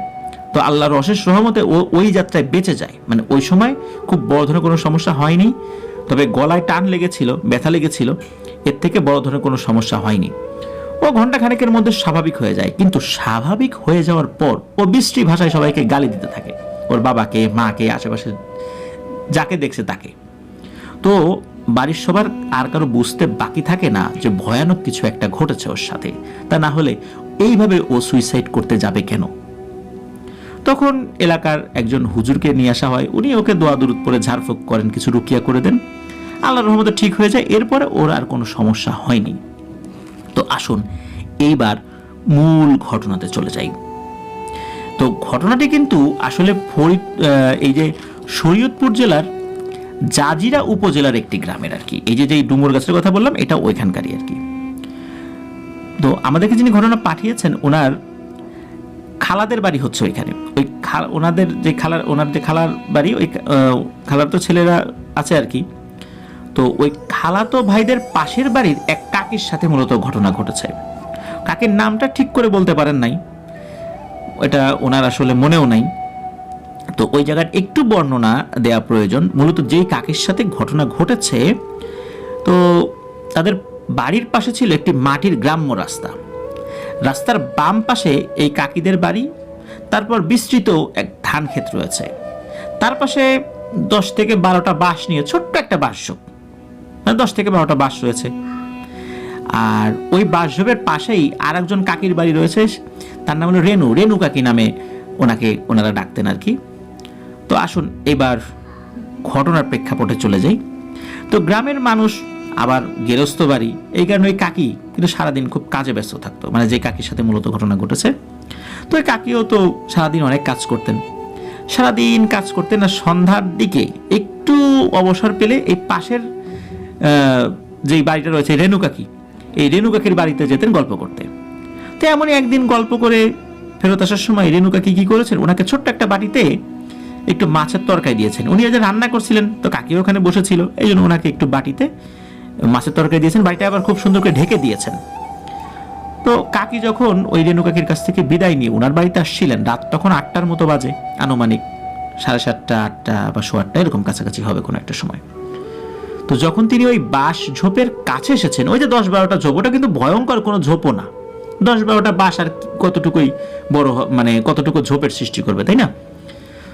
তো উনি যখন ওই বাঁশঝাড়ের কাছে এসেছেন, হঠাৎ করে মনে হলো একটা বাঁশ নিচু হয়ে এই কাকির দিকে একটু আসলো, আবার সাথে সাথে উপরে উঠে চলে গেল। তো ওনার কাছে মনে হলো বাতাসে এরকমটা হলো কিনা, কিন্তু না, এরকম বাতাস তো নাই। তো উনি কিন্তু এই বিষয়ে কোনো ভয় পান নাই, উনি ওনার মতো করে হাঁটতে হাঁটতে বাড়িতে চলে গিয়েছেন। তো বাড়িতে যাওয়ার পর উনি মাছের বাটিটা যখনই ওই ঢাকনাটা খুলে বের করেছেন, তখন উনি একটা অদ্ভুত দৃশ্য দেখেন একেবারে চেটে পুটে খাওয়া মাছের তরকারির কোনো চিহ্নই নাই। তবে হ্যাঁ, তরকারি থেকে সবকিছু ঢেলে ফেলার পর একটু পানির ফোটার মতো কিছু কিছু তরকারি লেগে থাকে না, শুধু এরকমই রয়েছে কিছু কিছু জায়গায়, তাও খুব কম, মানে বোঝা যাচ্ছে এখানে তরকারি ছিল। উনি তো খুবই অবাক যে উনি মাছের তরকারি বাটিটা হাতে করে নিয়ে আসলেন, উনি এটার যে ওয়েট, যেটার ভার, এটা উনি খেয়াল করছিলেন, উনি বাড়ি পর্যন্ত নিয়ে আসলেন, এটা ওই রকমই ভারী ছিল। হঠাৎ করে খোলার পর উনি দেখেন এই দৃশ্য, এরপরে ওই বাটিটা হালকা। উনি তো খুবই অবাক। তবে এই বিষয়টা নিয়ে উনি তেমন একটা মাথা ঘামালেন না। উনি চিন্তা করলেন যে এই পথ রাতের বেলা আসতে গেলে এরকম হয়, গ্রামের মানুষ তো, উনি বুঝেছিলেন যে কিছু একটা হয়েছে। কিন্তু তবে এই বিষয়টা নিয়ে উনি খুব বেশি দুশ্চিন্তা করেন নাই। এরপরে বেশ কয়েকদিন চলে যায়, কোনো কিছু হয়ও নাই। তো এরকম বেশ কয়েকদিন যাওয়ার পর একদিন বিকেল বেলা উনি গিয়েছেন ওই ছাগল চড়াতে, একটা ক্ষেতের কাছে ছাগল চড়াতে গেছেন। উনি যেই ক্ষেতের কাছে গিয়েছেন ওইটার সামনে ছিল বড় একটা নদী। গ্রামের ভাষায় এই ধরনের নদীগুলোকে গাং বলা হয়। আর ওনাদের ক্ষেতের পাশের আর একটা ছিল, মানে ওই নদীর একটা পাড় ছিল, মূলত ওইখানেই ছিল একটা ডুমুর গাছ, যেই ডুমুর গাছের কথাটা প্রথম দিকে বলেছি আর কি। তো কাকি যখন ছাগল নিয়ে ওই খেতে গিয়েছেন, তিনি দেখছেন যে এই যে আমাদেরকে যিনি ঘটনা পাঠিয়েছেন জিশান, তো জিশানের খালাতো ভাইয়ের আপন চাচি, তার নাম হচ্ছে মমতাজ। ওই মমতাজ ওই পাড়ে বসে কাপড় খাচ্ছে। তো এটা দেখে উনি একটু অবাকই হন, কারণ তাদের বাসায় কিন্তু কল আছে। উনি কখনো এই নদীর এখানে এসে, এই গাঙের এখানে এসে কিন্তু কাপড় কাচেন না। তো উনি এইখানে এসে এই সময় কাপড় খাচ্ছেন, বিষয়টা দেখে উনি একটু অবাক হন। আর অবাক হলেও এখন কোনো মানুষ তো আসতেই পারে, অনেক সময় কলের পানি নিচে নেমে যায়, উঠতে চায় না সহজে, আবার কলে তো বিভিন্ন সমস্যাও হতে পারে, এই কারণেই হয়তো এসেছে। তো এগুলো নিয়ে খুব বেশি কথা আর বলেন নাই। উনি কি করেছেন, ওই ছাগলটা একটা জায়গায় বেঁধে ওই মমতাজ কাকির সাথে কথা বলা শুরু করেছেন। তো স্বাভাবিকভাবে কথা বলছেন দুইজনই। হঠাৎ করে এই যে জিশানের খালাতো ভাইয়ের যে কাকি, যিনি কাপড় খাচ্ছিলেন, তো উনি কি করেছেন, নদীতে নেমে গোসল করা শুরু করে দিয়েছেন। আর যার সাথে ঘটনা ঘটছে, মানে যেই কাকি, তাকে নাকি ওই মমতাজ কাকি জোর করে বলে দেয়, নাম, গোসল করতে নাম। এখন সময়টা ছিল শীতকাল, বিকেল বেলা, ওই শীতের মধ্যে ওখানে কেউ গোসল করতে নামবে? কিন্তু ওই মমতাজ কাকি নাকি তাকে জোর করে গোসল করতে নামিয়েছে। তো গোসল করতে যে নেমেছে, একটু একটু করে দেখে কি ওই মমতাজ কাকি নদীর গভীরের দিকে যাচ্ছে। আর এই যে যেই কাকি ওই মমতাজ কাকির কথা শুনে নিচে নেমেছে, উনিও আস্তে আস্তে ওই নদীর গভীর অংশের দিকে যাচ্ছেন, আস্তে আস্তে হাঁটতে হাঁটতে হাঁটতে হাঁটতে। হঠাৎ করে এই যে রেণু কাকি, যেই রেণু কাকির কাছ থেকে মাছ নিয়ে আসছিলেন, ওই রেণু কাকি পেছন থেকে বলছে যে এই কি করিস কি করিস, এই সময় কোথায় যাস, নদীর ভিতরে যাচ্ছিস কেন, এখন আবার কিসের গোসল করিস তুই? যখনই এই কথা বলেছেন তখনই ওই কাকি পেছন দিকে ঘুরে তাকান, দেখে যে রেণু কাকি। মূলত এই রেণু কাকি বিকালবেলা ওইদিকে আসছিলেন তার স্বামীকে নিয়ে, তাদের একটা টমেটো ক্ষেত ছিল, ওই টমেটো ক্ষেতে কিছু ওষুধ ছিটিয়ে দিতে। আর ওই রেণু কাকির সাথে তার হাজবেন্ডও ছিলেন। তো হাজবেন্ডটা ছিল একটু পেছন দিকে। তো রেণু কাকি একটু এগিয়ে আসার সময় দেখে যে ওই কাকি ওই নদীর মধ্যে নেমে যাচ্ছে। তখনই মূলত উনি ডাক দিয়েছেন আর কি। তখন আর কি ওই কাকির সেন্স ফেরত আসে। তখন উনি বলেন যে কি রে রেণু, এই যে আমি তো যে মমতাজের সাথে গোসল করতে নামছি, ওই দেখ মমতাজ, এই বলে তখন ওই দেখ মমতাজ বলে, দেখো ওইদিকে কেউ নাই। আর তখন রেণু কাকি বলে যে তুই কার কথা বলিস, ওইদিকে তো মমতাজ নাই, আমি তো কাউকে দেখি নাই ওইদিকে, আমি তো শুধু তোর একা দেখলাম যে তুই নেমে যাচ্ছিস নদীর ভিতরে, বড় নাকি, তাড়াতাড়ি ওঠ। তখন ওই কাকি তো তাড়াতাড়ি ওঠে। উনি বুঝতে পারে বিশাল এক বিপদে উনি পড়ে গিয়েছিলেন। ওই কাকি প্রচন্ড ভয় পান, উনি তাড়াতাড়ি বাড়িতে চলে আসেন। তো ওই রেণু কাকি উনি যখন ওই চাচিকে, মানে ওই কাকিকে তার বাড়িতে দিয়ে আবার ওনার বাড়িতে ফেরত আসছিলেন ওনার হাজবেন্ডের সাথে, তখন উনি শুনতে পান যে হঠাৎ করে ওই কাকির গলা, উনি খুব চিৎকার চেঁচামেচি করছে, ঝগড়া করছে। উনি আবার ফেরত যান, কারণ ওই বাড়িতে দিয়ে আসা পর্যন্ত ওই কাকি তো ঠিকই ছিল। উনি যখন আবার ফেরত আসছেন ওনার হাজবেন্ডের সাথে এই কাকির বাড়িতে, দেখেন যে ওই কাকি বিশ্রী ভাষা সবাইকে গালিগালাজ করছে, তার আশেপাশে কাউকে আসতে দিচ্ছে না, তেড়ে আসছে বিভিন্ন জিনিস নিয়ে আঘাত করার জন্য। এদিকে রেণু কাকিকে দেখেও ওই কাকি তার দিকে তেড়ে আসছে আঘাত করার জন্য। তখন ওই রেণু কাকির সন্দেহ হয়। তখন ওই কাকির যে অন্য সন্তানরা ছিল তাদেরকে বলে যে এই তোমার মায়ের তো কোনো সমস্যা হয়েছে, দ্রুত কোন এক কবিরাজকে ডাকো, এটা স্বাভাবিক কোনো বিষয় না। আজকে মরতে মরতে বেঁচে গেছে, আল্লাহ না করুক, আল্লাহ যদি আমাকে কোনো কারণে ওইদিকে না পাঠাইতেন, আজকে তোমার মায়ের ডেড বডিও পাওয়া যেত না, দ্রুত কবিরাজ ডাকো। তো কাছাপিঠেই একজন কবিরাজ ছিল, ওনাদেরই সম্পর্কে দুলাভাই হয় আর কি। ওই কবিরাজের কাছে খবর চলে যায়, তো কবিরাজও দ্রুত চলে আসে আর কি। আস্তে আস্তে রাত 8টার মতো বেঁধেছিল আর কি। ওই কবিরাজ কাকিকে তো উঠানের মধ্যে বসিয়ে ওনার মতো করে রিচুয়াল শুরু করেছেন। ওইখানে কিন্তু এই জিশানের খালাতো ভাই উপস্থিত ছিল। তো রিচুয়ালের এক পর্যায়ে ওই জিনটি কাকির উপর ভর করে। তখন কবিরাজ তাকে জিজ্ঞেস করে যে তুই কোথা থেকে ভর করছিস? তখন ওই জিনটা বলে, ওই যে প্রথম দিন বাঁশঝোপের ওখান দিয়ে যখন সে মাছের তরকারি নিয়ে আসছিল, সে ওই বাঁশের উপরে বসেছিল। মূলত ওই বসে বাঁশটাকে একটু নিচু করেছে, আর ওই অল্প সময়ের মধ্যে ওই মাছের তরকারি সে খেয়ে নিয়েছে, এরপর আবার উঠে চলে গিয়েছে। ওই সময় থেকেই চাচির উপর ভর করেছে, কিন্তু ভর করেছে তাকে হত্যা করার জন্য, বলি দেওয়ার জন্য। মূলত এই যে বিকেলবেলা, মানে ওই দিন বিকালে যে ঘটনাটা করছে, জিন বলছে যে আজ বিকালবেলা ওই মমতাজের রূপ ধরে ওকে আমি নদীর মধ্যে নিয়ে যেতে চাইছিলাম, আর একটু হলেই নিয়ে যেতাম, কিন্তু কোথার থেকে ওই রেনু এসে আমার কাজে বাগড়া দিল। যাই হোক, এই টাইপের কথা যখন বলছে, তখন কবিরাজ রিচুয়ালের মাধ্যমে ওই জিনকে বাধ্য করে যে ওখান থেকে চলে যেতেই হবে। তবে জিন একটা শর্ত দেয়, সেটা হচ্ছে যে 101 কলস পানি ওই নদীতে নিয়ে ঢালতে হবে, অথবা ওই নদীতে গিয়ে 101টা ডুব দিতে হবে। এখন 101 কলস পানি নিয়ে ওই নদীতে ঢালায় কি চারটিখানি কথা? তো এটা তো অনেক কঠিন ব্যাপার। আবার নদীতে যে ডুব দেবে, ডুব দেওয়ার সময় যদি ওকে মেরে ফেলে তখন কি হবে?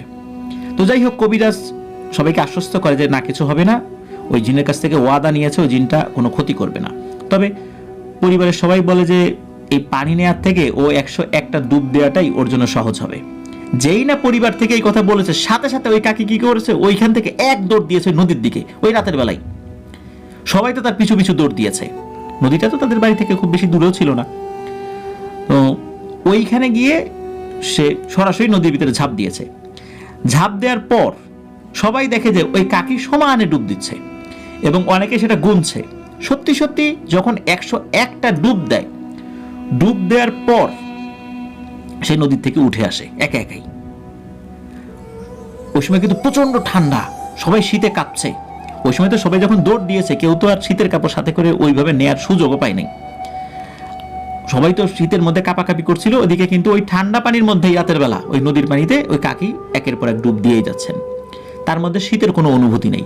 কিন্তু উনি যখন 101টা ডুব দিয়ে যখন উপরে উঠে আসে, তখন উনি একা একাই কথা বলতে থাকে, এই তোমরা নদীর পাড়ে কেন, আমি এখানে কেন, হায় হায় আমার তো খুব ঠান্ডা লাগতেছে, আমি ভেজা কেন, আমাকে এখানে নিয়ে আসছো কেন, এরকম বলছে। তখন ওনাকে একটা চাদর দিয়ে মুড়িয়ে দেওয়া হয় এবং ওনাকে দ্রুত বাসায় নিয়ে আসা হয়। আর মূলত এই ঘটনার পর ওই ঠান্ডাজনিত কারণে ওনার কয়েকদিন ঠান্ডা জ্বর ছিল, এবং উনি এরপরে আল্লাহর রহমতে আস্তে আস্তে সুস্থ হয়ে যান। এরপরে আর কোনো ঘটনা ওনার সাথে ঘটেনি। তো এটি ছিল ঘটনা। এই ঘটনার মধ্যে যে ডুমুর গাছ রয়েছে, ডুমুর গাছ কেন্দ্রিক একটি ঘটনা বললাম। তো প্রিয় লিসেনার্স, আমি এর আগেও বিভিন্ন ঘটনাতে বলেছি, এমন কিছু দুষ্টু জিন থাকে, ওরা মানুষকে দূর থেকে নিয়ন্ত্রণ করে আত্মহত্যা করতে বাধ্য করে। মানুষ নিজের অজান্তেও কিন্তু অনেক সময় আত্মহত্যা করে ফেলে। খেয়াল করবেন যে তার কোনো সমস্যা নাই, কিচ্ছু নাই, হঠাৎ করে আত্মহত্যা করছে, পরিবারের লোকজনও বলতে পারে না যে কেন সে আত্মহত্যা করলো। এগুলো অধিকাংশ সময় দুষ্টু জিনের প্রভাবে হয়ে থাকে, যেমনটা এই রায়হান নামক ছেলেটার সাথে ঘটেছিল। জানা যায় ওই ডুমুর গাছে যেই অশুভ শক্তিগুলো রয়েছে, এরাই কোনো কারণে হয়তোবা রায়হানকে পজেস করেছিল। আর এই ধরনের আত্মহত্যা যে করায়, এটা মূলত ওরা ওদের জাদুবিদ্যার জন্য বলি দেয়। সে ইচ্ছা করে করে না আত্মহত্যা, কিন্তু ওকে আত্মহত্যা করানোর জন্য যেই মায়াজাল সৃষ্টি করে, এর ফলশ্রুতিতে সে মারা যায়।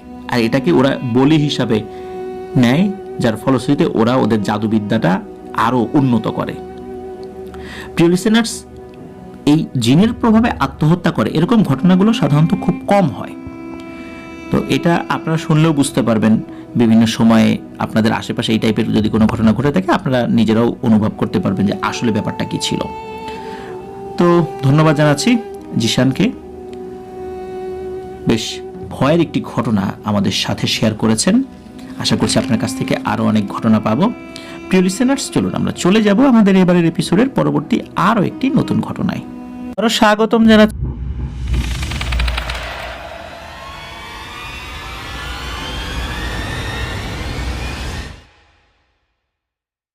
আবারও স্বাগতম জানাচ্ছি প্রিয় লিসেনার্স আমাদের 112তম এপিসোডের নতুন আরও একটি ঘটনায়।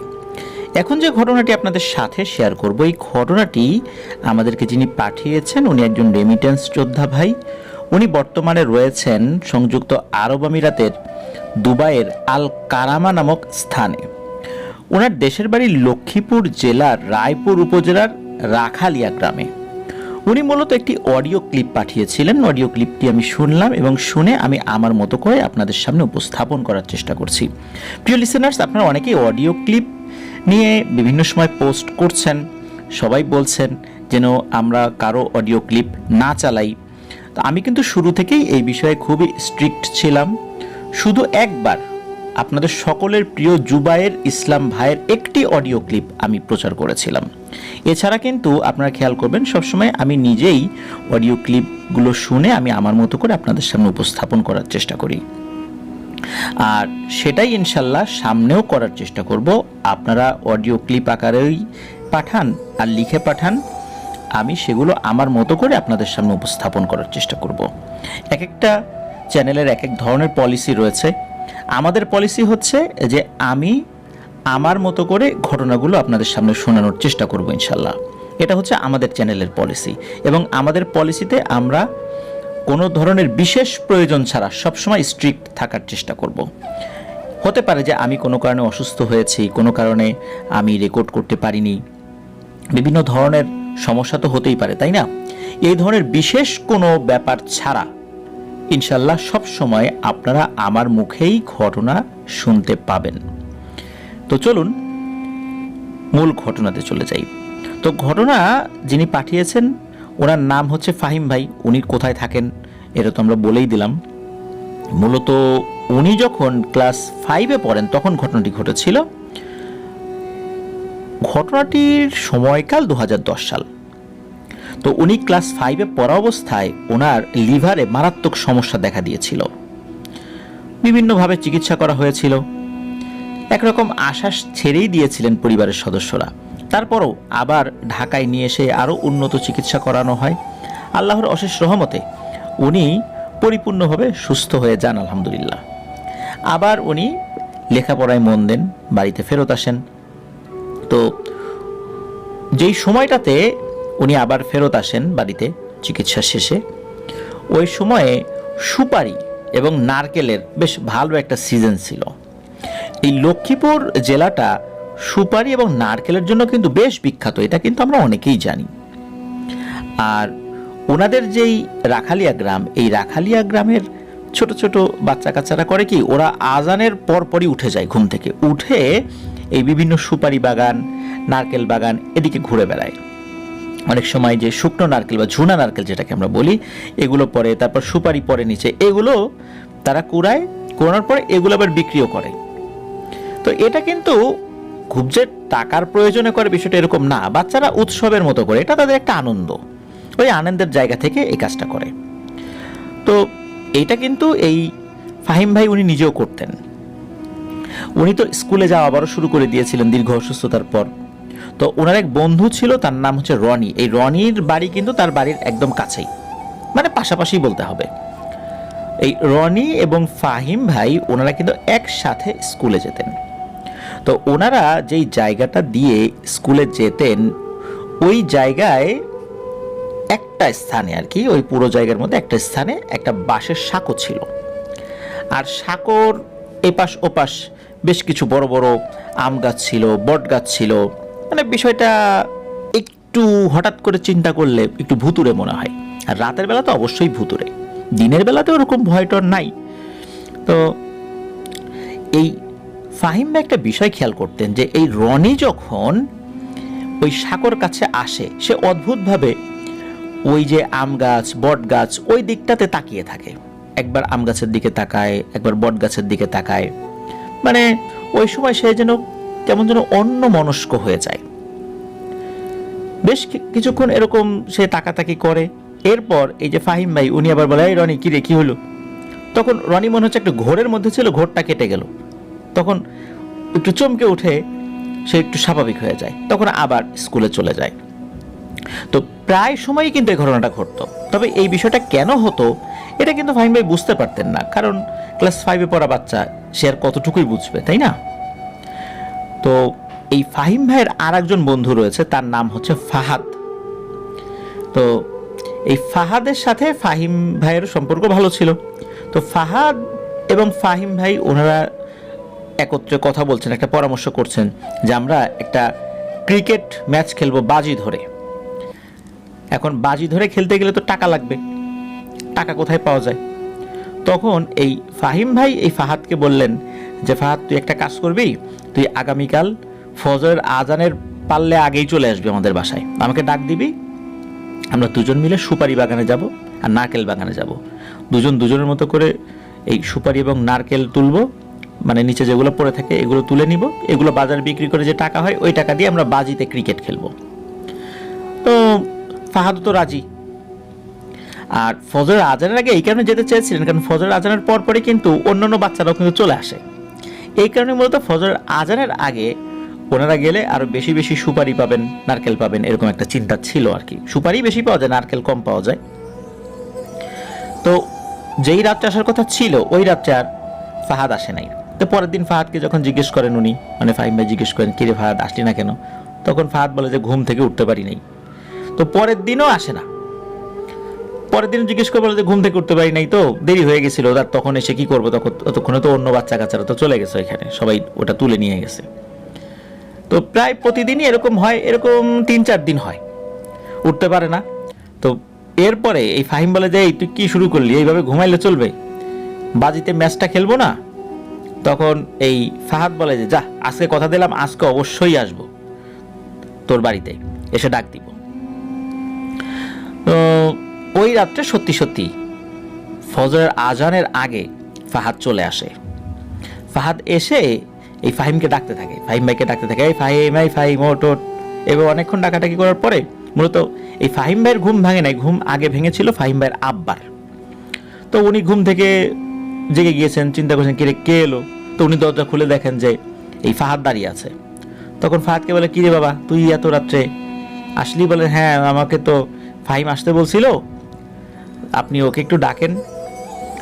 তো উনি আবার এই ফাহিমকে ডাকেন। তো ফাহিম ওঠে, বলে যে এই ফাহাদের কি আসার কথা? বলে, হ্যাঁ আসার কথা, তো আসছে, ওর তো আরো 3-4 দিন আগে আসবো করে আসে নাই। বলে, ও আসছে কেন এত রাতের বেলা? বলে, আমরা তো একসাথে সুপারি তুলতে যাব। বলে, না না, এত রাতের বেলা যাইতে হবে না। তখন বলে যে এত রাত করে একটু পরে তো আজান দিবে, যাই না। তো ওনার বাবা কিন্তু রাজি হচ্ছিল না, তারপরেও চিন্তা করলো যে ফাহাদকে তো চিনি, আসছে, ঠিক আছে যাক। তো ফাহিম ভাই তার বাবাকে অনুরোধ করেছিল যে আর যাবো না এত রাতের বেলা, এরপরে অন্য সময় যাব, আজকের মতো যেতে দাও, আমরা একটা ক্রিকেটের ম্যাচ খেলবো তো বাজিতে, এই জন্যই আর কি একটু তাড়াতাড়ি যাওয়া। তো ফাহিম ভাই উনি তো বেরিয়ে গেছেন ওই ফাহাদের সাথে।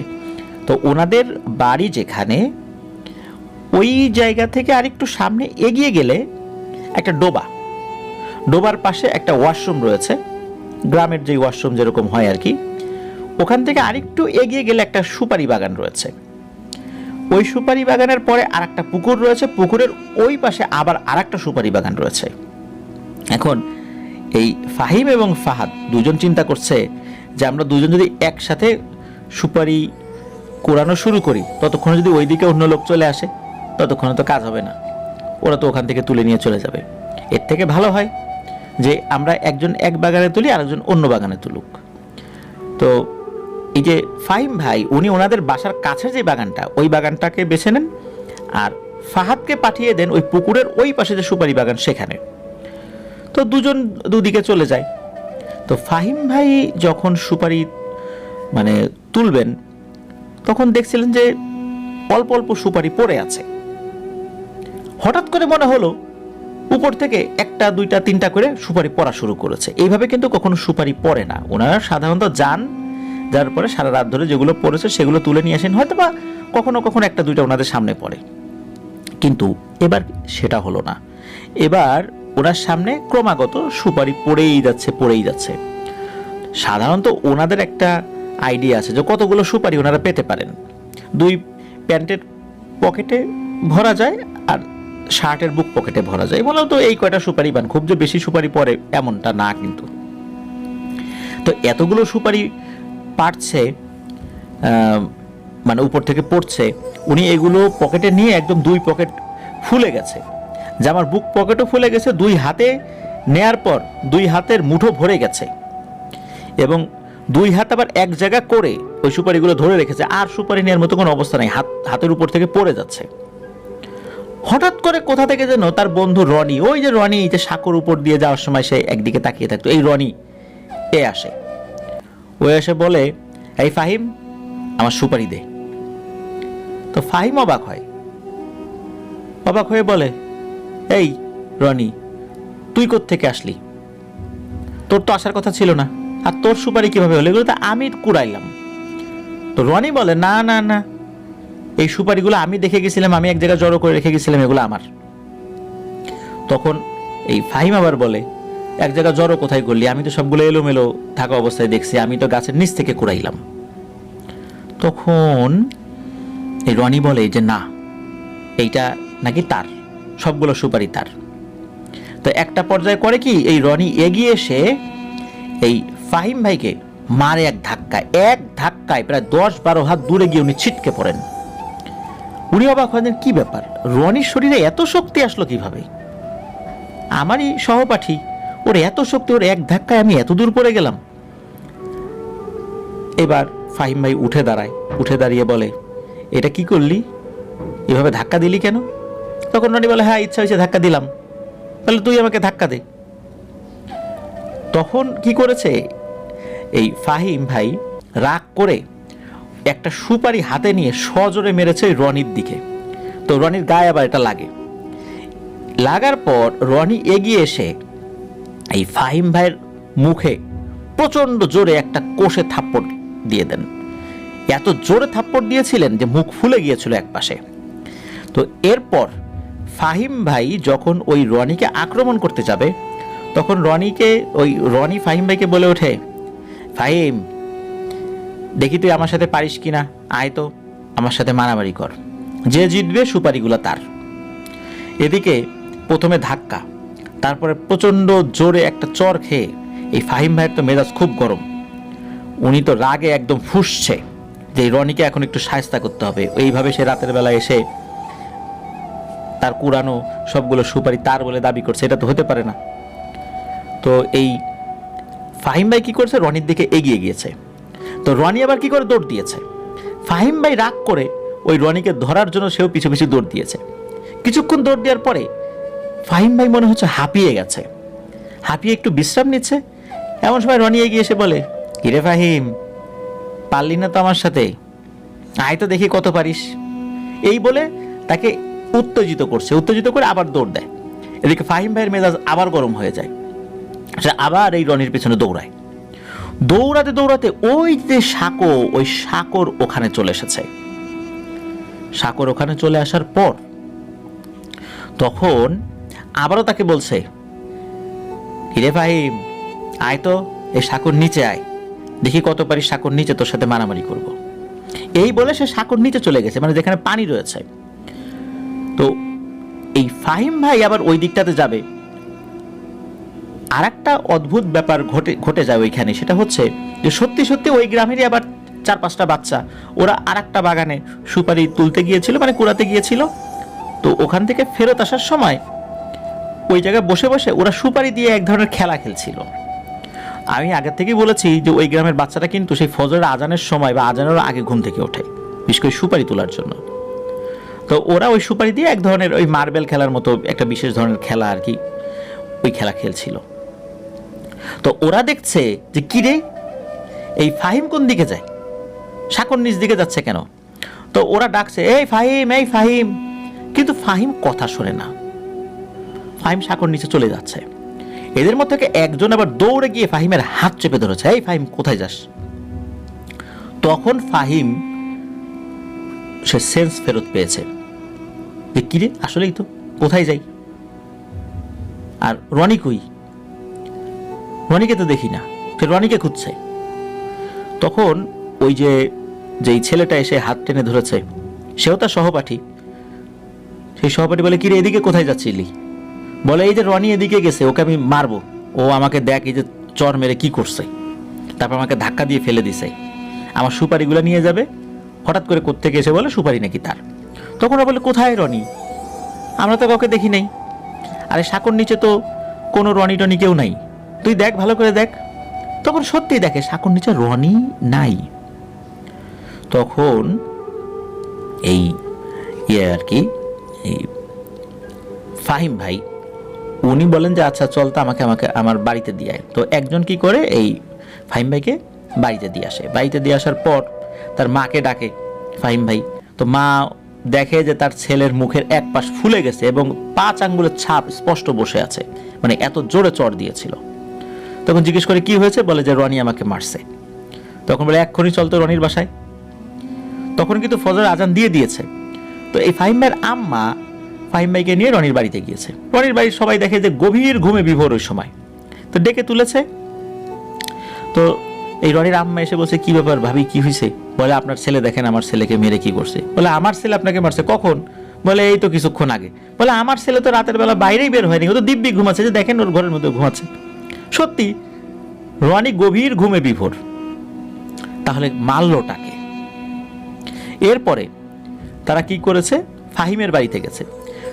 ওই ফাহিম আবার ওই সুপারি কুড়িয়ে বাড়িতে এসেছে, মানে সুপারিগুলো এক জায়গায় রাখছে। তখন এই ফাহিমকে দেখার পর এই ফাহাদ, মানে ফাহাদের বাড়িতে গেছে আর কি। তো ফাহাদ অবাক হয়েছে, কিরে ফাহিম, তোকে আমি এত খুঁজলাম, তুই কোথায় ছিলি? তোকে আমি না পেয়ে কত জায়গায় আশেপাশে খুঁজে তারপর বাসায় চলে আসলাম। তখন এই ফাহিম বলে যে এই ঘটনা, আমি তো এইটা দেখছি, আর এই যে রনির রূপে আমাকে এইভাবে আক্রমণ করছে। তখন ওর মা বুঝতে পারে, মানে ফাহিম ভাইয়ের মা বুঝতে পারে যে এইখানে ভয়ঙ্কর কিছু একটা হয়েছে। তো ফজরের নামাজের পরপরই এই ফাহিম ভাইকে একজন ভালো হুজুরের কাছে নিয়ে যাওয়া হয়। তো হুজুর সব কিছু শোনার পর বলেন যে, বাবা ফাহিম, তুমি তো বড় বাঁচা বেঁচে গেছো, কারণ তুমি যেই বাগান থেকে সুপারি কুড়াতে গিয়েছিলে, ওই বাগান দিয়ে গভীর রাতের বেলা একটা দুষ্টু জিন চলাচল করে এবং ও ওই দিক দিয়ে, ওই সাঁকোর ওই দিক দিয়ে যায়। তো ওর উপর মানে ওর একটা নজর ছিল কিন্তু এই রনির উপরে। ও রনিকে একটা মায়াজাল আগে থেকে সৃষ্টি করত। তো তুমি রাতের বেলা ওইদিকে গেছো, ওই সময় চলাচলের সময় ছিল, তখন তো ফজর আজান দেয় নাই। ফজরের আজানের আগেই ওরা সাধারণত ওই দিক দিয়ে চলাচল শেষ করে ফেলে।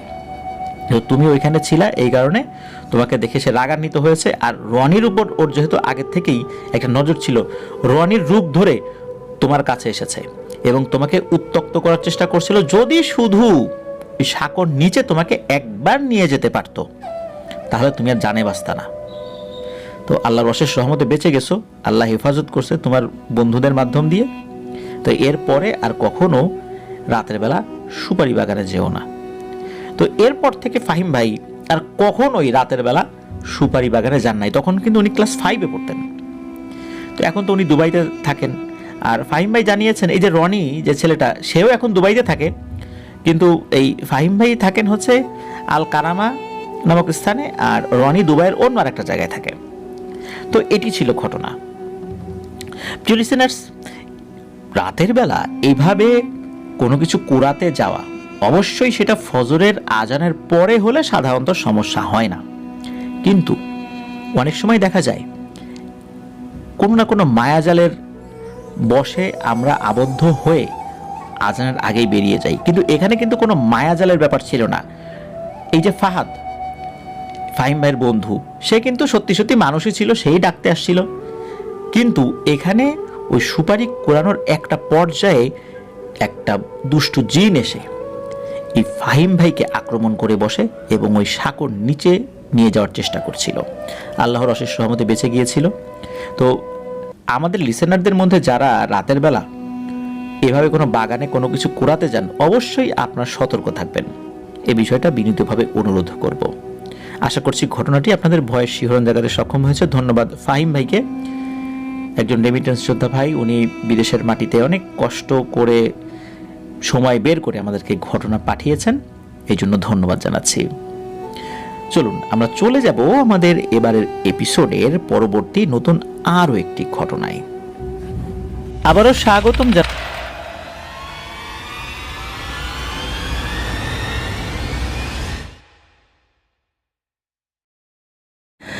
স্বাগতম জানাচ্ছি প্রিয় লিসেনার্স আমাদের 112তম এপিসোডের নতুন আরও একটি ঘটনায়। এখন যে ঘটনাটি আপনাদের সাথে শেয়ার করব, এই ঘটনাটি 360 আউলিয়ার পূর্ণভূমি সিলেট এলাকার। 360 আউলিয়ার পূর্ণভূমি বলার পেছনে একটি কারণ রয়েছে, সেই কারণটি আমরা ঘটনার ভেতরে গেলেই ইনশাল্লাহ বুঝতে পারবো। এই ঘটনাটি আমাদেরকে যিনি পাঠিয়েছেন, ওনার নাম শাহেদ। ওনার বাড়ি সিলেটের জালালাবাদ এলাকার বাদাঘাট গ্রামে। উনি এর আগেও আমাদেরকে ঘটনা পাঠিয়েছিলেন।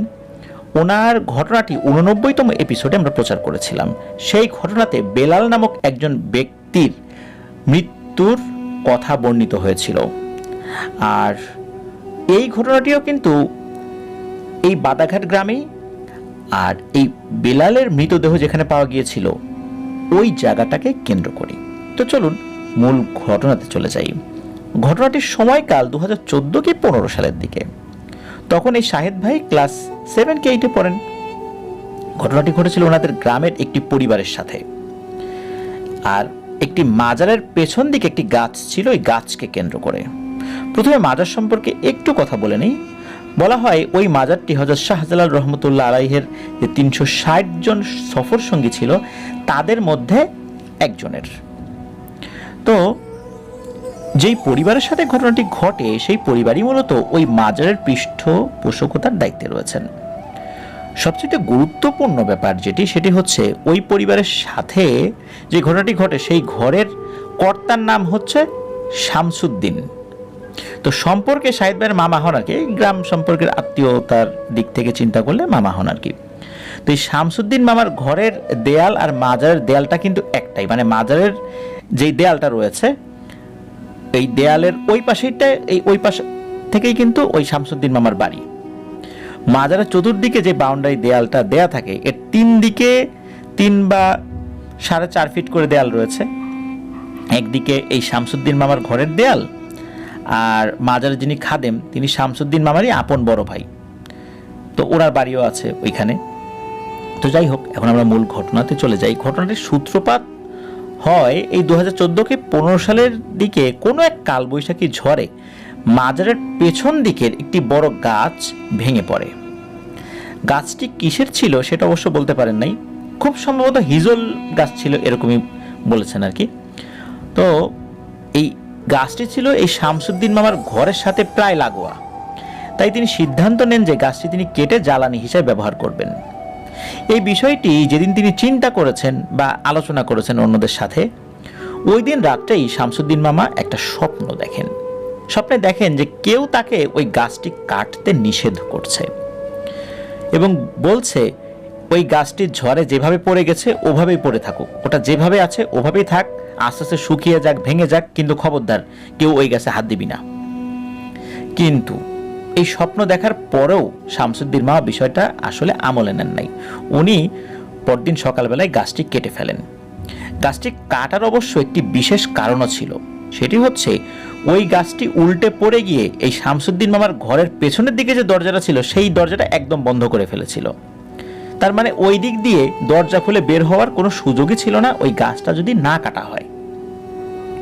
মূলত এই সমস্ত কারণেই উনি গাছটি কেটে ফেলেন। ওই দিন রাত্রে উনি আরো একটি স্বপ্ন দেখেন। স্বপ্নে কেউ তাকে বলছে যে তোকে নিষেধ করা সত্ত্বেও গাছটি কাটলি, তুই ভয়ানক কোনো কিছুর জন্য তৈরি থাক। জাস্ট এতটুকুই। এরপরে আর উনি কিছু দেখেন নাই। এরপরে কোনো সমস্যাও হয় নাই, এইভাবেই কেটে যাচ্ছিল দিন কোনো ধরনের কোনো সমস্যা ছাড়াই। শামসুদ্দিন মামা এটাকে নিছক স্বপ্ন ভেবেই বিষয়টি একদম বেমালুম ভুলে গিয়েছিলেন। বেশ কিছুদিন পরের ঘটনা। এই শামসুদ্দিন মামার একটি মাত্র ছেলে ছিল। তো ছেলেটির নামটা অবশ্য এই শাহেদ ভাই মনে করতে পারেন নাই, যেহেতু একদম ক্লোজ আত্মীয় তো না, গ্রাম সম্পর্কের মামা হন আর কি। তো যতদূর মনে পড়ে আমাদেরকে জানিয়েছেন ওই ছেলেটির নাম ছিল মুহিব। নামটি অন্যটাও হতে পারে, তবে যতদূর ওনার মনে পড়েছে উনি বলেছেন নামটা মুহিব হওয়ার সম্ভাবনাটাই বেশি। সে স্থানীয় একটি কিন্ডার গার্ডেনে নার্সারির স্টুডেন্ট ছিল। ওই কিন্ডার গার্ডেনটি ছিল এই শাহেদ ভাইয়ের ভাইরই প্রতিষ্ঠিত, এবং শাহেদ ভাইয়েরই আপন বড় ভাই ওই কিন্ডার গার্ডেনের প্রধান শিক্ষকও ছিলেন। তো উনি বলতে এই শাহেদ ভাইয়ের বড় ভাই যিনি প্রধান শিক্ষক ওই কিন্ডার গার্ডেনের, তো উনি নাকি প্রায় দিনই এসে এই মুহিব ছেলেটার বিষয়ে এক একদিন এক একটা গল্প করতেন। বলতেন যে ছেলেটা তো অত্যন্ত মেধাবী, খুবই চঞ্চল প্রকৃতির, অনেক ভালো পড়ালেখা পারে, বিভিন্ন ধরনের গল্প করতেন আর কি। তো যাই হোক, গ্রামে বৈশাখ মাসে যে ধান তোলা হয়, তো সেই সময় মতো চতুর্দিকে ধান তোলা হচ্ছিল। সময়টা ছিল ভর দুপুরবেলা। রোদের প্রখর তাপে সবাই তখন যে যার বাড়িতে গিয়ে বিশ্রাম নিচ্ছিল। ওই সময় এই মহিব স্কুল থেকে ফিরে বাড়িতে ব্যাগটা রেখেই দৌড় দেয় খেলার জন্য। তার মা তো পিছন থেকে ডাক দেয়, এই ভাত খেয়ে যা, ভাত খেয়ে যায়, কিন্তু না, সে ভাত খাবে না। সে বলছে যে সে খেলাধুলা করে গোসল করে তারপরে, মানে বাসায় ফিরে এসে গোসল করে তারপর সে খাবে। ওই সময় তার মা একটা ডিম ভাজি করেছিলেন আর কি। ডিম ভাজিটা করে একটা পাত্রের মধ্যে রেখেছিলেন। তখন এই শাহেদ কি করেছে, দৌড়ে তার মায়ের কাছে এসে ওই ডিম ভাজি থেকে বেশ একটা অংশ ছিঁড়ে মুখে দিয়ে খেতে খেতে দৌড়ে চলে যায় মাঠের দিকে।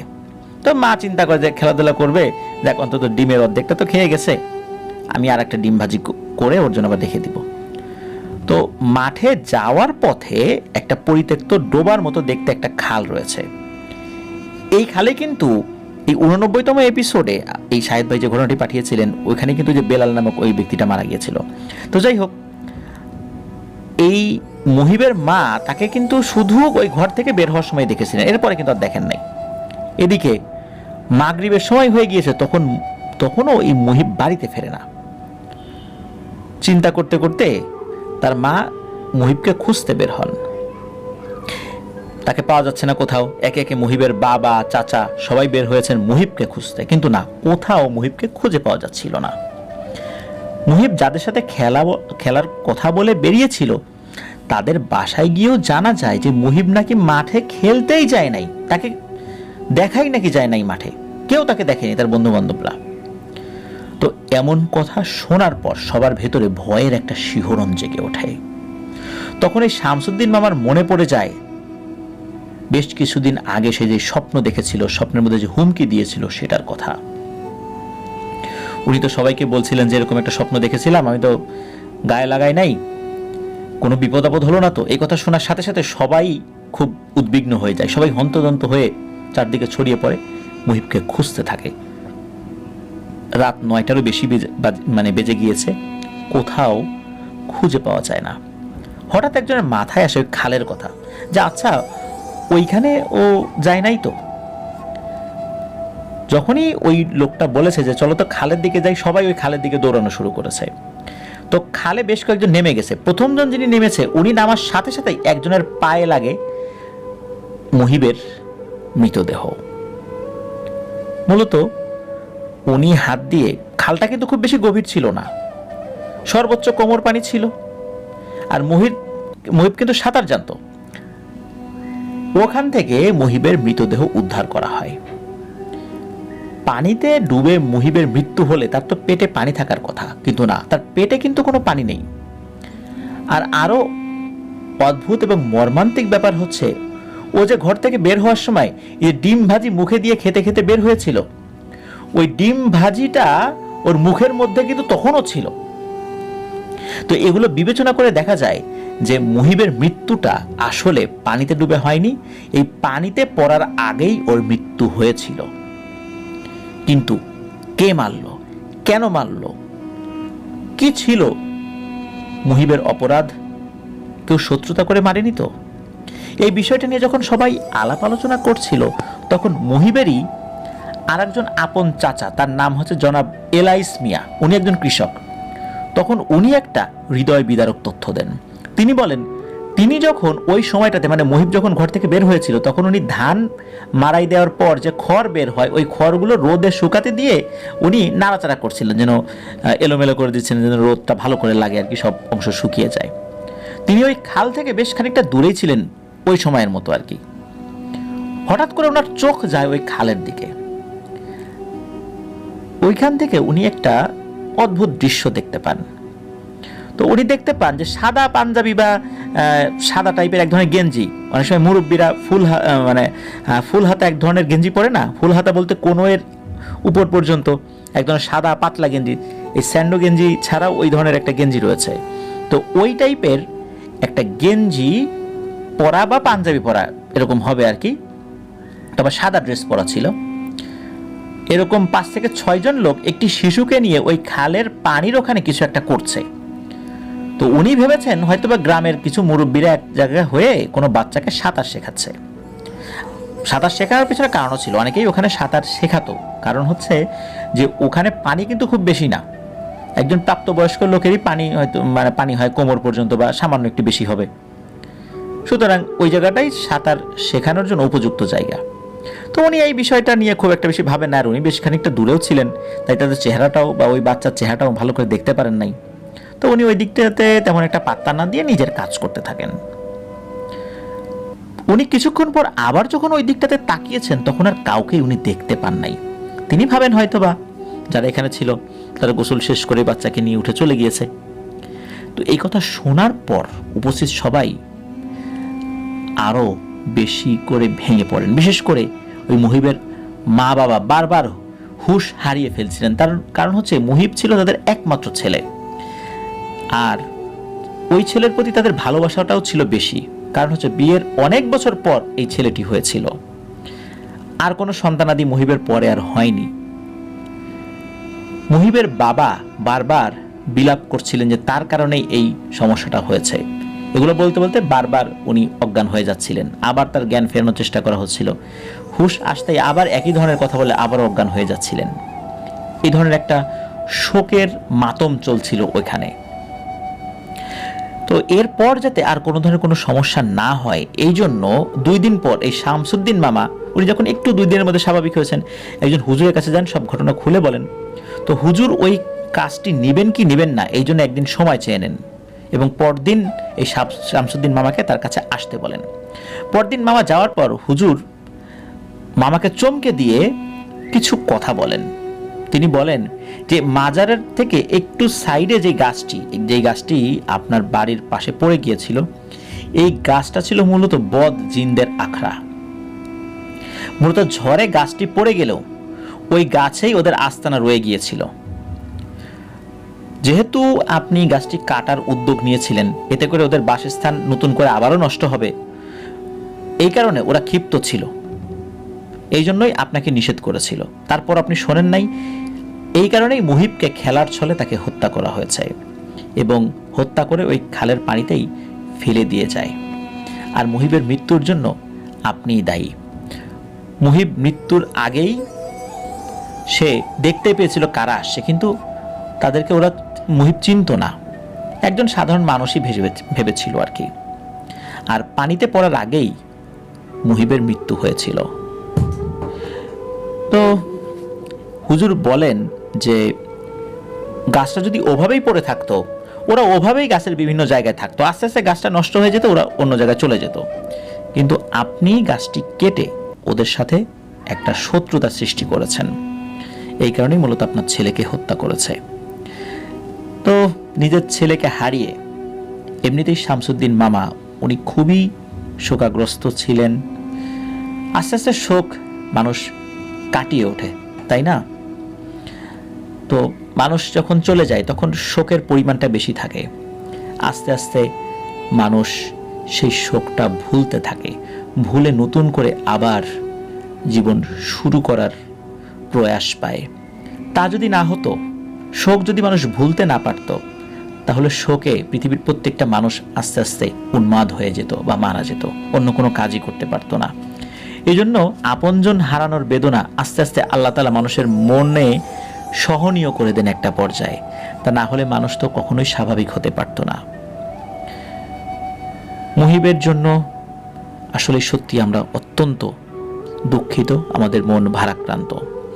এমন অসংখ্য মুহিব প্রতিনিয়ত বিনা দোষে আমাদের থেকে হারিয়ে যাচ্ছে। বিনা দোষে যারা মুহিবের মতো অসংখ্য শিশুকে, মানুষকে হত্যা করছে, আল্লাহ তাআলা হয় তাদের হেদায়েত দান করুক, না হলে উপযুক্ত শাস্তি দিন। আমরা মুহিবের মতো আর কাউকে এভাবে হারাতে চাই না। মুহিবের পিতামাতা যেন আরও বেশি বেশি করে ধৈর্য ধারণ করতে পারেন। আল্লাহ তাআলা মুহিবের মা বাবাকে সেই তৌফিক দান করুন। ধন্যবাদ জানাচ্ছি শাহেদ ভাইকে। সব ঘটনা শুনে আসলে আনন্দ পাওয়া যায় না। ভয়ের আনন্দ ভিন্ন জিনিস।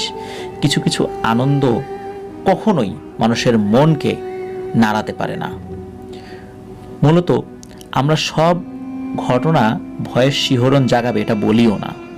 কিছু কিছু ঘটনা থাকে মর্মান্তিক, যা হৃদয়কে ছুঁয়ে যায়, মনকে বেদনার্ত করে, চোখের কোণে অশ্রু জমে থাকে। মুহিবের ঘটনাটি ঠিক তেমনই একটি ঘটনা। প্রিয় লিসেনার্স, আমরা পাঁচটি ঘটনা আপনাদের সামনে উপস্থাপন ইতিমধ্যে করে ফেলেছি। এখন আমরা চলে যাব আমাদের এবারের 112তম এপিসোডের ষষ্ঠ এবং শেষ ঘটনায়। চলুন শুনে আসি সেই ঘটনাটি। আবারও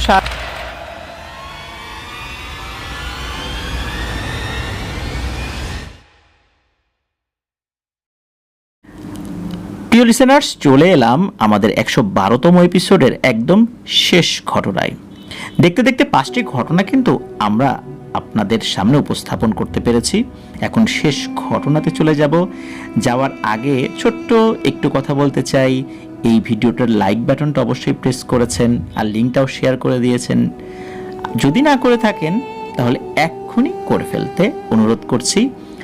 এই ভিডিওর ডেসক্রিপশনে আমার আরও একটি ইউটিউব চ্যানেলের লিঙ্ক দেওয়া রয়েছে, আফনান স্পি নামে। সেখানে গিয়ে আমার ওই চ্যানেলটাতেও সাবস্ক্রাইব করতে অনুরোধ করব। আপনারা যারা ঘটনা পাঠাতে চান তারা লিখে অথবা রেকর্ড করে যে কোনোভাবে ঘটনা পাঠাতে পারবেন afnanthehorworld@gmail.com এই ইমেল অ্যাড্রেসে। ইমেল অ্যাড্রেসের স্পেলিংটা হচ্ছে AFNANTHEHORRORWORLD afnanthehorworld@gmail.com। আমাদের ফেসবুক পেজ এবং গ্রুপের লিঙ্ক দুটোও এই ভিডিওর ডেসক্রিপশনে দেওয়া রয়েছে। সেখানে গিয়ে আপনারা আমাদের পরিবারের সদস্য হয়ে ফেসবুক পেজে মূল্যবান মতামত কমেন্ট করে জানাতে পারবেন, আর ফেসবুক গ্রুপে পোস্ট করেও জানাতে পারবেন। চলুন শেষ ঘটনা শুনে আসি। এখন যে ঘটনাটি আপনাদের সাথে শেয়ার করতে যাচ্ছি, এই ঘটনাটি মূলত 3টি ঘটনার সংমিশ্রণ বলতে তিনটি ঘটনা, ছোট ছোট তিনটি ঘটনা মিলে একটি ঘটনা আকারে আপনাদের সামনে উপস্থাপন করব। চলুন যিনি ঘটনা পাঠিয়েছেন তার নাম পরিচয় একটু জেনে আসি। যিনি ঘটনা পাঠিয়েছেন তার নাম শেখ সাদমান সাকিব। ওনার দেশের বাড়ি মূলত নড়াইল জেলার লোহাগাড়া উপজেলার কুমরি গ্রামে, কিন্তু উনি ওনার বাবার চাকরির সূত্রে ছোটবেলা থেকে খুলনায় থাকেন।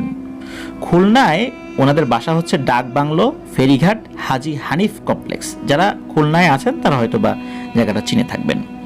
উনি আজম খান সরকারি কমার্স কলেজের বিবিএ মার্কেটিং বিভাগের 4র্থ বর্ষের একজন স্টুডেন্ট। তো ওনার জীবনের সাথেই কিছু ঘটনা জড়িয়ে আছে যেগুলো উনি নিজেই প্রত্যক্ষ করেছিলেন, যেগুলোর অনেক ব্যাখ্যা আসলে কেউ কেউ দিলেও ওইভাবে আসলে মেলাতে পারেন নাই আসলে ব্যাপারটা কি ছিল।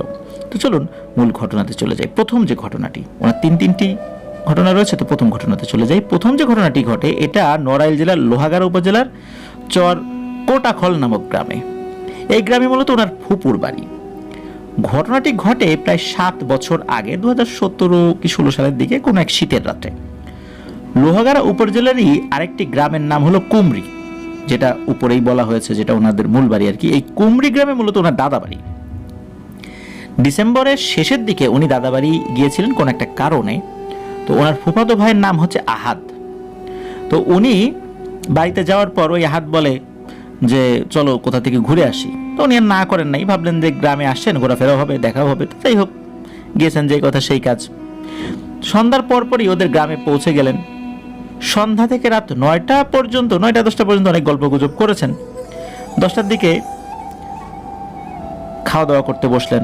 তো খাওয়া দাওয়া শেষ করার পর আহাদ ওনাকে বলছেন যে চলো বাইরে থেকে একটু ঘুরে আসি।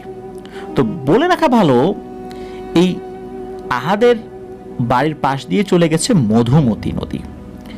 মোটামুটি 1 কিলোমিটার দূরে আসলে নদীটা, মানে বাড়ি থেকে নদীর দূরত্ব 1 কিলোমিটার। তো নদীতে যাওয়ার আগে আধা কিলোমিটারের একটু পর একটা ব্রিজ পড়ে। সিদ্ধান্ত হলো ওই ব্রিজের উপরে গিয়ে ওনারা বসবেন। তো ব্রিজের চারপাশে যত দূর চোখ যায় শুধু ধানি জমি, আর ব্রিজে উঠতেই রয়েছে একটা বড় কৃষ্ণচূড়া গাছ। আর বলতে গেলে বেশ বড় একটা বিলও রয়েছে। ওটা একটা বড় বিল, মূলত বর্ষাকালে বিল হয়ে যায় আর শীতকালে ধান চাষ করা হয়। ওই রাতটা ছিল আবার পূর্ণিমার রাত। চাঁদের আলোতে স্পষ্ট সবকিছু দেখা যাচ্ছিল। তো ওনারা এক্সট্রা কোনো লাইট নেন নাই, দুজনের কাছেই মোবাইল ছিল, আর মোবাইলে তো ফ্ল্যাশ লাইট রয়েছেই। এই জন্য আলাদা কোনো টর্চ লাইট না নিয়ে শুধু মোবাইল নিয়ে বের হয়েছেন। ওনারা যখন ঘর থেকে বের হয়েছেন তখন ঘড়িতে দেখা গেল রাত 2টো তখনও বাজে নাই, হয়তো বা 1:30 থেকে একটু বেশি, বা 1:45 বা তার থেকে সামান্য একটু বেশি, এরকম আর কি। তো প্রচণ্ড শীত হওয়ার কারণে ওনারা দুজনেই ভারী জ্যাকেট পরে বের হয়েছিলেন। তো আহাদ কিন্তু আবার এই যে সাদমান সাকিবের সমবয়সী হওয়ার কারণে দুজনের মধ্যে কিন্তু খুব ভালো মিল ছিল। তো বাড়ি থেকে বের হয়ে ওনারা দুজন নানান ধরনের গল্প গুজব করছেন আর হাঁটছেন। গ্রামের দিকে রাত 2টো মানে কিন্তু অনেক রাত। তো ওনারা দুজন ছাড়া পুরো রাস্তার মধ্যে কিন্তু আর কাউকেই দেখা যাচ্ছিল না। আর বিলের মধ্য দিয়ে রাস্তা হওয়ার কারণে রাস্তার 2 সাইডে কোনো ধরনের কোনো আলোরও ব্যবস্থা ছিল না। এমনটা না যে কোনো কারেন্টের খাম্বা থাকবে, সেখানে লাইট থাকবে, বিষয়টা এরকম ছিল না। চাঁদের আলোতে যতটুকু দেখা যাচ্ছে ততটুকুতেই ওনারা পথ চলছিলেন। কথাবার্তা বলার এক পর্যায়ে ওনারা ওই ব্রিজের কাছাকাছি চলে আসেন। ব্রিজের 2টা রেলিং, আর ব্রিজটা কিন্তু ছোট ব্রিজ, মানে চিকন ব্রিজ। এই পাশের রেলিংয়ে এই সাদমান সাকিব বসেছেন, আর অন্য পাশে আহাদ বসেছেন। তো বসে গল্পগুজব করছেন। আর আশেপাশে তো শুধু ধানি জমি, এই কারণে আশেপাশে কিন্তু কোনো গাছপালা ছিল না। প্রচণ্ড শীত হওয়া সত্ত্বেও ওই দিন কিন্তু তেমন কোনো কুয়াশা ছিল না। চাঁদের আলোতে অনেক দূর পর্যন্ত স্পষ্ট দেখা যাচ্ছিল। তো ব্রিজে বসার 20 থেকে 25 মিনিট পর হঠাৎ করে এই সাদমান সাকিবের চোখ যায় দূরে ধান ক্ষেতের দিকে। তো উনি দেখতে পান সাদা একটা অবয়বের মতো কিছু একটা এই ধান ক্ষেতের আইল ধরে হেঁটে হেঁটে যাচ্ছে। বেশ লম্বা জিনিসটা, দূর থেকে বোঝা যাচ্ছিল এটা একটা পুরুষ অবয়ব। ওইটাকে দেখে এই সাদমান সাকিবের একটু সন্দেহ হয়, কারণ রাত 2:30-3টার দিকে কখনোই এই ধান ক্ষেতের ভিতরে শীতের সময় লোক থাকার কথা না। তখন উনি আহাদকে বিষয়টা বলেন যে আহাদ, দেখো তো ওই জিনিসটা কি, আমি যেটা দেখছি তুমিও কি সেটা দেখছো? তো আহাদ কিন্তু উল্টো দিকে, মানে এই সাদমান সাকিবের দিকে মুখ করে বসেছিলেন আর কি। এই জন্য উনি ওই বিষয়টা লক্ষ্য করেন নাই। উনি এই সাদমান সাকিবের কাছ থেকে বিষয়টা শোনার পর ঘুরে তাকিয়ে দেখে যে আসলেই তো তাই, ওই জিনিসটা কি। যেখানে ওই অবয়বটা দেখা যাচ্ছিল 1 কিলোমিটারও বেশি দূরত্বে ওই অবয়বটা ছিল বলে ওনাদের অনুমান আর কি। ওই অবয়বটা কিন্তু সে তার মতো করে হেঁটে যাচ্ছিল। হঠাৎ করে কি হলো, মনে হলো ওই অবয়বটা টের পেয়ে গেল দূর থেকে কেউ তাকে দেখছে। ওই অবয়বটা ওখানে থেমে গেল। এরপর মনে হলো আস্তে আস্তে ওই ব্রিজের দিকে সে ঘুরে তাকালো। এরপর ওই অবয়বটা প্রচন্ড গতিতে ওই ব্রিজের দিকে আসতে থাকলো। মনে হচ্ছে সে দৌড়াচ্ছে, আবার মনে হচ্ছে সে ভেসে ভেসে আসছে। আর এই অবয়বটার গতি এতই বেশি ছিল যে কোনো সাধারণ মানুষ খুব দ্রুত গতিতেও যদি দৌড়ায় এত তাড়াতাড়ি আসতে পারবে না। দেখতে দেখতে সর্বোচ্চ 40 থেকে 45 সেকেন্ডের মধ্যে এই ব্রিজের খুব কাছাকাছি চলে আসে। আর অনেক কাছাকাছি যখন চলে এসেছে তখন বোঝা গেল এটা আসলে মানুষের মতো দেখতে কিছু একটা, কিন্তু দূর থেকে মনে হয়েছিল সাদা কিছু একটা পড়ে আছে পুরো শরীরে। আসলে বিষয়টা তা না। এই লোকটার খালি গা, পরনে একটা সাদা ধুতি, খুব চকচকে সাদা ধুতি। এইটা দেখার পর এই আহাদ এবং সাদমান সাকিব দুজনেই বুঝতে পারেন যে ওনারা একটা বড় বিপদের মধ্যে পড়ে গেছেন। ওনাদের কিন্তু দুজনেই ধূমপান করার অভ্যাস রয়েছে। স্বভাবতই কিছু সিগারেট নিয়ে ব্রিজের ওইখানে ওনারা এসেছিলেন। ওনাদের হঠাৎ করে মাথায় একটা আইডিয়া আসে। বিশেষ করে সাদমান সাকিব, উনি বলে ওঠেন, জাহাদ তাড়াতাড়ি সিগারেট ধরো। তো দ্রুততার সাথে ওই সিগারেটটা ধরানোর পর সাদমান সাকিব আহাদকে বলেন, আহাদ চলো সোজা বাড়ির দিকে যাই, বিষয়টা ভালো লাগছে না আমার কাছে। তো আহাদও ভয় পেয়েছিল, সে দ্রুত বাড়ির দিকে হাঁটতে থাকে। তো এই অল্প কয়েক সেকেন্ডের মধ্যেই ওই অবয়বটা কিন্তু ওই ব্রিজের কাছে একদম চলে এসেছে। মানে ব্রিজের ওইখানে আসার পর ব্রিজের থেকে নেমে যাওয়ার একটা রাস্তা রয়েছে, যেই রাস্তাটা নদীর দিকে গিয়েছে ওই সাইডে, আর উল্টো সাইডে কিন্তু গ্রামের রাস্তা, যেদিকে ওনাদের বাড়ি আর কি, ওইদিকে যাবেন। তো ওনারা আবার কি করেছে, ওই সাইডটা, যেই সাইডটা নদীর দিকে, ওইদিকে তাকিয়েছেন। তাকিয়ে দেখেন যে ওই অবয়বটা উচ্চতা বেশ বড়, আর ওর চেহারাটা দেখা যাচ্ছে, মনে হচ্ছে মানুষের মুখ যদি ঝলসে যায় আগুনে কেমন দেখা যায় ঠিক তেমন। চোখ দুটো ওইভাবে বোঝা যাচ্ছে না, মানে লাল টকটকে সাধারণত আমরা শুনি ওরকম না, কিন্তু চেহারাটা এরকম ঝলসানো, এতটুকু বোঝা যাচ্ছে। ওনারা তো দ্রুত বাড়ির দিকে হাঁটা দিয়েছেন। এই দৃশ্যটা দেখার পর খুব ভয় পেয়েছিলেন আর কি, মনে মনে সাহস ধরে রেখে সোজা বাড়ির পথে হাঁটা শুরু করেছেন। পরবর্তীতে সিগারেট ফেলে দিয়ে এই দুইজন যে দোয়া দুরুদ জানেন সেগুলো পড়া শুরু করছেন, জোরে জোরে পড়ছিলেন। ওনাদের দুজনের মাথায় এতটুকু একটা বিষয় ছিল যে কোনোভাবেই পেছনের দিকে তাকানো যাবে না। ওনারা কিন্তু বাড়ির দিকে জোরে জোরে হাঁটা শুরু করেছেন। হঠাৎ করে দুজনে একসাথে শুনতে পান একটা শব্দ। সাধারণত খড়ম, যেগুলো কাঠের হয়, খড়ম আছে না, এই কাঠের খড়ম যদি পায়ে দিয়ে কেউ রাস্তার উপর শুকনো মাটির উপরে হাঁটতে থাকে বা শক্ত কোনো কিছুর উপর হাঁটতে থাকেন, তখন খটখট খটখট এরকম আওয়াজ হয় না? তো পেছন দিক থেকে ওই রকম আওয়াজ আসছে। এদিকে সাদমান সাকিব এবং আহাদ দুজনের পায়ে কিন্তু জুতা পরা ছিল। ওনারা বুঝতে পারলেন যে এই শব্দটা ওনাদের জুতা থেকে আসছে না, শব্দটা পেছন থেকে আসছে। এই শব্দটা শোনার পর ওনারা বুঝতে পারেন যে কেউ ওনাদের দুজনের পিছু নিয়েছে, কিন্তু ওনারা পেছন দিকে তাকান নাই। ওনারা ওনাদের হাঁটার গতি আরো বাড়িয়ে দিলেন। যখন হাঁটা শুরু করেন তখন কিন্তু ওই শব্দটাও হচ্ছে, পেছন থেকে খটখট খটখট শব্দ হচ্ছে। এখন এরা তো তাদের জুতার শব্দও হতে পারে, মূলত জুতার শব্দ যেগুলো হচ্ছিল তো ওনারা শুনতে পাচ্ছিলেনই, কিন্তু পেছন থেকে এক ধরনের খটখট আওয়াজ, এটা ওনারা স্পষ্টভাবেই বুঝতে পারছিলেন যে কেউ হেঁটে আসছে ওনাদের পেছন পেছন। তো ওই জিনিসটা ওনাদের পিছু নিয়েছিল। তো একটা পর্যায়ে উপায়ন্তর না দেখে ওনারা দৌড় দেওয়ার সিদ্ধান্ত নেন, কারণ মনে হচ্ছিল যে আগে তো এই খটখট শব্দটা একটু দূরে ছিল, এখন মনে হচ্ছে একদম কাছে চলে এসেছে। আর যখন ওনারা বুঝতে পারেন যে কাছে চলে এসেছে, তখন এই সাদমান সাকিব আহাদকে বলে, আহাদ দৌড় লাগাও। এই বলার সাথে দুইজন দিলেন দৌড়। তো দুইজন তো বাড়ির দিকে দৌড়াচ্ছেন। হঠাৎ করে পেছন থেকে একটা ভারী কণ্ঠ শোনা গেল। ভারী কণ্ঠে বলে উঠছে, এই দাঁড়া, যাচ্ছিস কেন? সাহস থাকলে একটু দাঁড়া, একটু কথাবার্তা বলি। কিন্তু ওনারা কি আর দাঁড়ানোর লোক? বুঝতে পেরেছিলেন যে এই জিনিসটা যদি একবার তাদের দুজনকে ধরতে পারে তাহলে অবস্থা খারাপ করে ছাড়বে। ওনারা অল্প সময়ের মধ্যেই বাড়িতে চলে আসেন, কারণ ওই ব্রিজ থেকে বাড়িটা খুব বেশি দূরে ছিল না। দুজনে এতটাই ভয় পেয়েছিলেন যে বাড়িতে আসার পরপরই ওযু করে 2 রাকাত নফল নামাজ আদায় করে নিয়েছিলেন। তারপর সোজা বিছানায় গিয়ে শুয়ে পড়েছেন।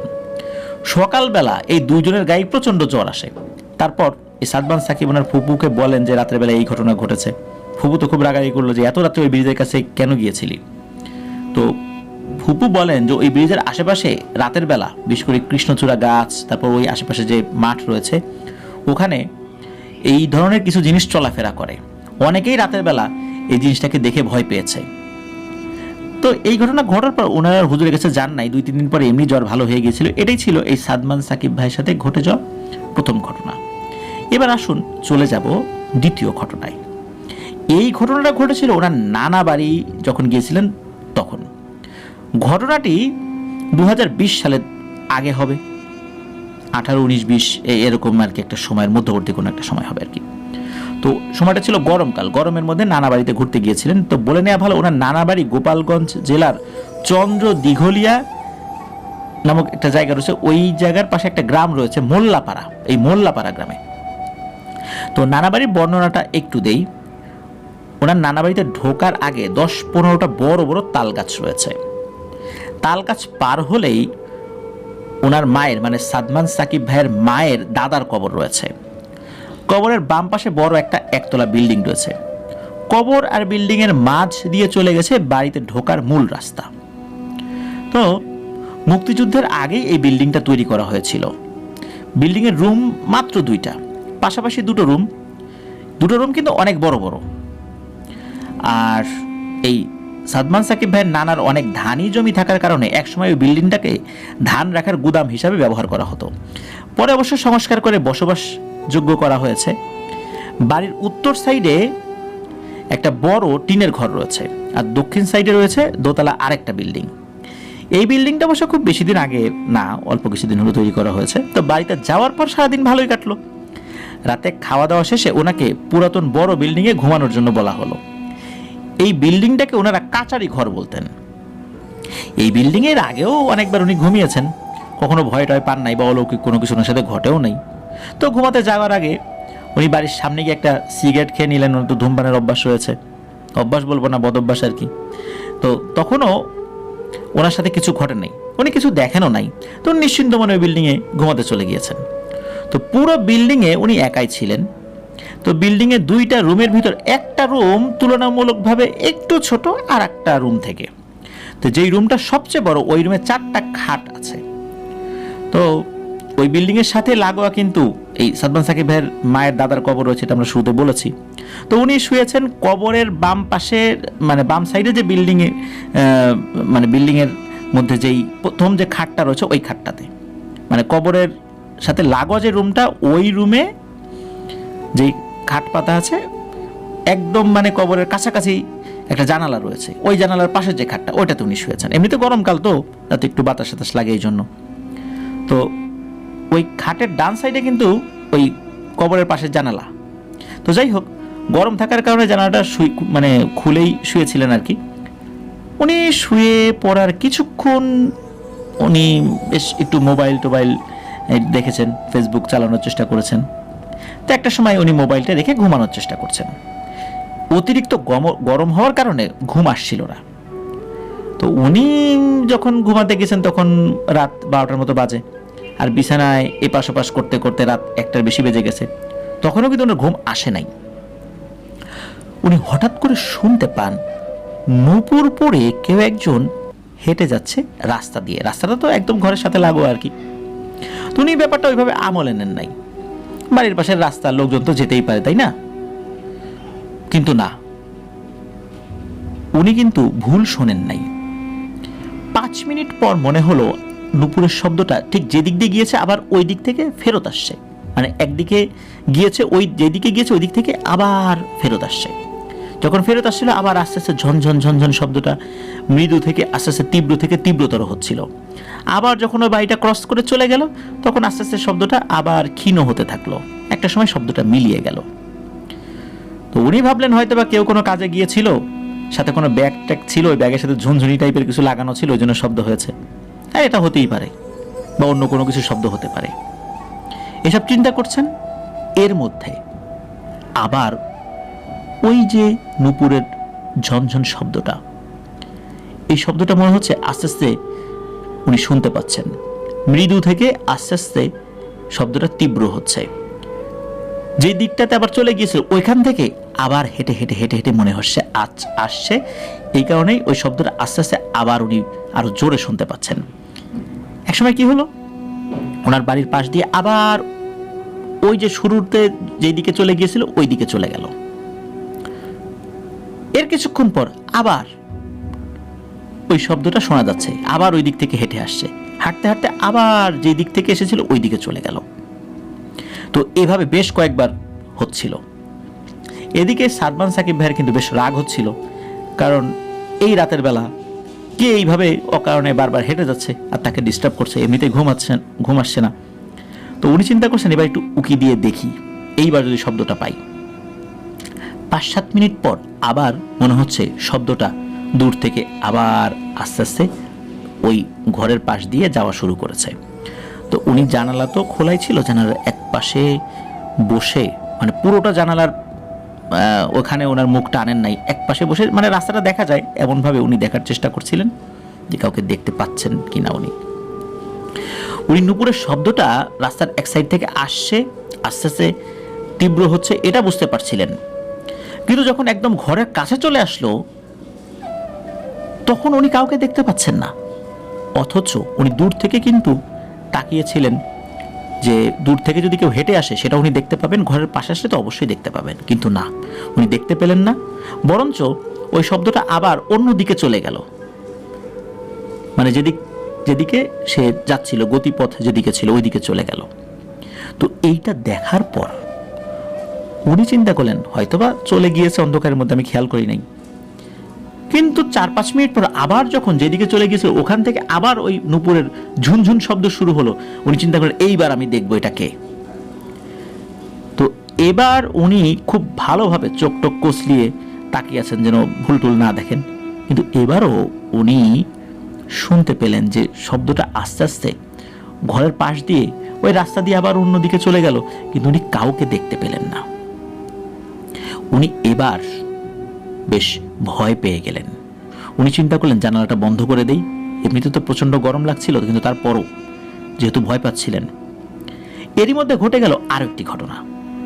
ওনার ভয়টাকে বাড়ানোর জন্য আরও একটা মাত্রা যোগ হলো। এতক্ষণ তো উনি নুপুরের ঝুনঝুন শব্দ শুনছিলেন, এখন মনে হচ্ছে ঘোড়া যদি মাটির উপর দিয়ে দৌড়ে দৌড়ে আসে, এক ধরনের টকবক টকবক টকবক শব্দ হয় না, ওই ধরনের শব্দ শুরু হয়েছে। এবং দূর থেকে, মানে যেই দিক থেকে আসলে ওই ঝুনঝুন শব্দটা আসছিল এর আগে, যেদিকে যাচ্ছিল মনে হচ্ছে ওই দিক থেকে আসছে, আর যেদিকে চলে যাচ্ছিল ঝুনঝুনি শব্দটা, মানে নুপুরের ঝুনঝুন শব্দটা ওই দিকে চলে যাবে। তো উনি এই ঘোড়ার শব্দটা কোথা থেকে আসছে এটা দেখার জন্য ভালো করে তাকিয়ে রইলেন। কিন্তু এইবার উনি যেটা দেখতে পেলেন, এইটা দেখার জন্য উনি মোটেও প্রস্তুত ছিলেন না। উনি দেখতে পেলেন যে একটা ঘোড়া ঠিকই আসছে, ঘোড়াটা কুচকুচে কালো, এবং এত কালো যে ঘোড়াকে যদি কোনো তেল দিয়ে শরীরটাকে একটু মালিশ করা হয় যেমন চিকচিক চিকচিক করবে, ওইরকম চিকচিক চিকচিক করছে, এতটা কালো। সবচাইতে ভয়ঙ্কর ব্যাপার হলো ওই ঘোড়াটার কোনো মাথা ছিল না। এই দৃশ্য দেখে ভয়ের এক শীতল স্রোত ওনার মাথা থেকে শরীর বেয়ে নেমে গেল, শরীরের প্রত্যেকটা লোম দাঁড়িয়ে গেল ভয়ে।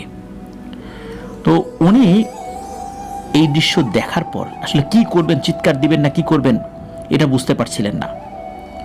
মনে হচ্ছে ওনার কলিজাটা এখনই ফেটে শরীর থেকে বের হয়ে আসবে। আজ রাতই হয়তো বা ওনার জীবনের শেষ রাত। দোয়া দুরুদ যতটুকু জানা ছিল সেগুলো এক এক করে পড়া শুরু করছেন। ভয়ের কারণে দোয়া দুরুদ সবই উল্টাপাল্টা হয়ে যাচ্ছিল, ঠিকঠাক মতো পড়তে পারছিলেন না। এইবার ভয়ের আর একটা মাত্রা যোগ হলো, সেটা হচ্ছে একবার নুপুরের শব্দও পাচ্ছেন উনি, একবার ঘোড়ার খুরের শব্দও শুনতে পাচ্ছেন। এবার উনি জানালার পাশে দাঁড়িয়ে দেখার চেষ্টা করলেন আসলে কি হয়। তো উনি এবারও দেখতে পেলেন ওই ঘোড়াটা চলে গেল। ঘোড়ার শব্দটা হচ্ছে, নুপুরের শব্দও হচ্ছে, কিন্তু নুপুরের শব্দ আসলে কোথা থেকে আসছে, কে নুপুর পায়ে দেয়া, এই জিনিসটা উনি দেখতে পান নাই। প্রচন্ড ভয়ে ওনার অবস্থা তো খুব খারাপ। গুটিসুটি মেরে খাটের এক কোণে শুয়ে থাকার পর ফজরের আজান যখন দিয়েছেন তখন উনি ঘর থেকে বেরোয় অন্য যে রুমগুলোতে লোকজন রয়েছে তাদের ডাকাডাকি করা শুরু করলেন। তো সেখান থেকে লোকজন বের হয়ে এলো, তো ওনাদেরকে খুলে বললেন রাত্রে কি ঘটনা ঘটেছে। তখন এই সব মানে কথাগুলো শোনার পর ওনারা খুব অবাক হলেন, কারণ এই ধরনের শব্দ আশেপাশের কেউ কখনোই রাত্রেবেলা শোনেন নাই। বিশেষ করে ওই কবরের ডান পাশে এই সাদমান সাকিব ভাইয়ের আর একজন মামার বাড়ি, তারাও কিন্তু কখনো এই ধরনের শব্দ শুনতে পায় নাই।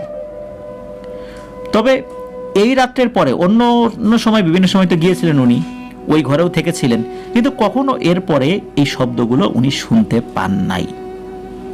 এটি ছিল ঘটনা। এটা নিয়ে আসলে উনি কোনো হুজুরের শরণাপন্ন হন নাই, তেমন কোনো সমস্যাও যেহেতু হয় নাই, এই জন্য এগুলো নিয়ে আর বেশি চিন্তা ভাবনা উনি করেন নাই।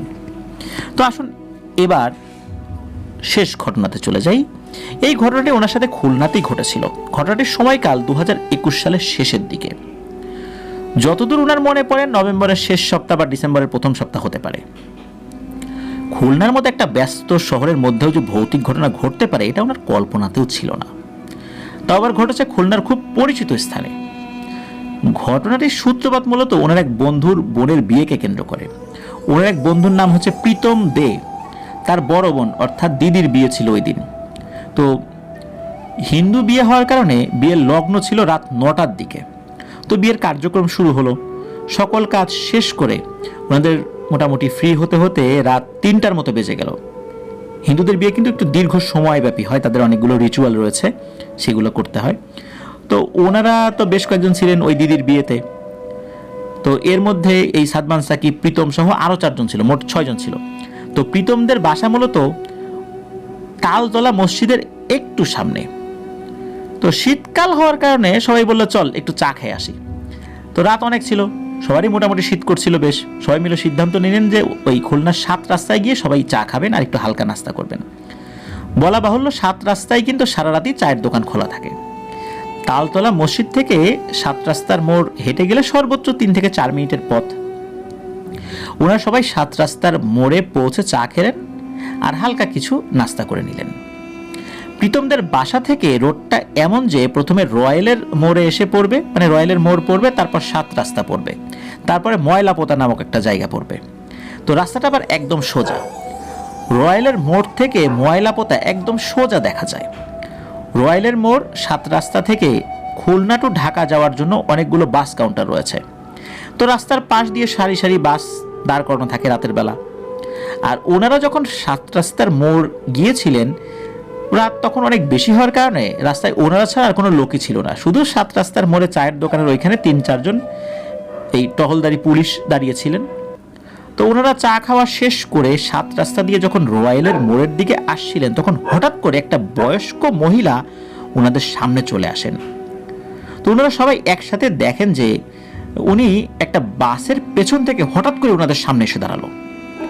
মহিলাটার বয়স 70 থেকে 75-এর কাছাকাছি হবে। বয়সের ভারে একদম কুঁজো হয়ে গেছে। ময়লা একটা সাদা শাড়ি পরনে, শাড়ির উপর একটা ছেঁড়া সোয়েটার পরা। সোয়েটারের বোতামগুলো সামনে থেকে সবগুলোই খোলা।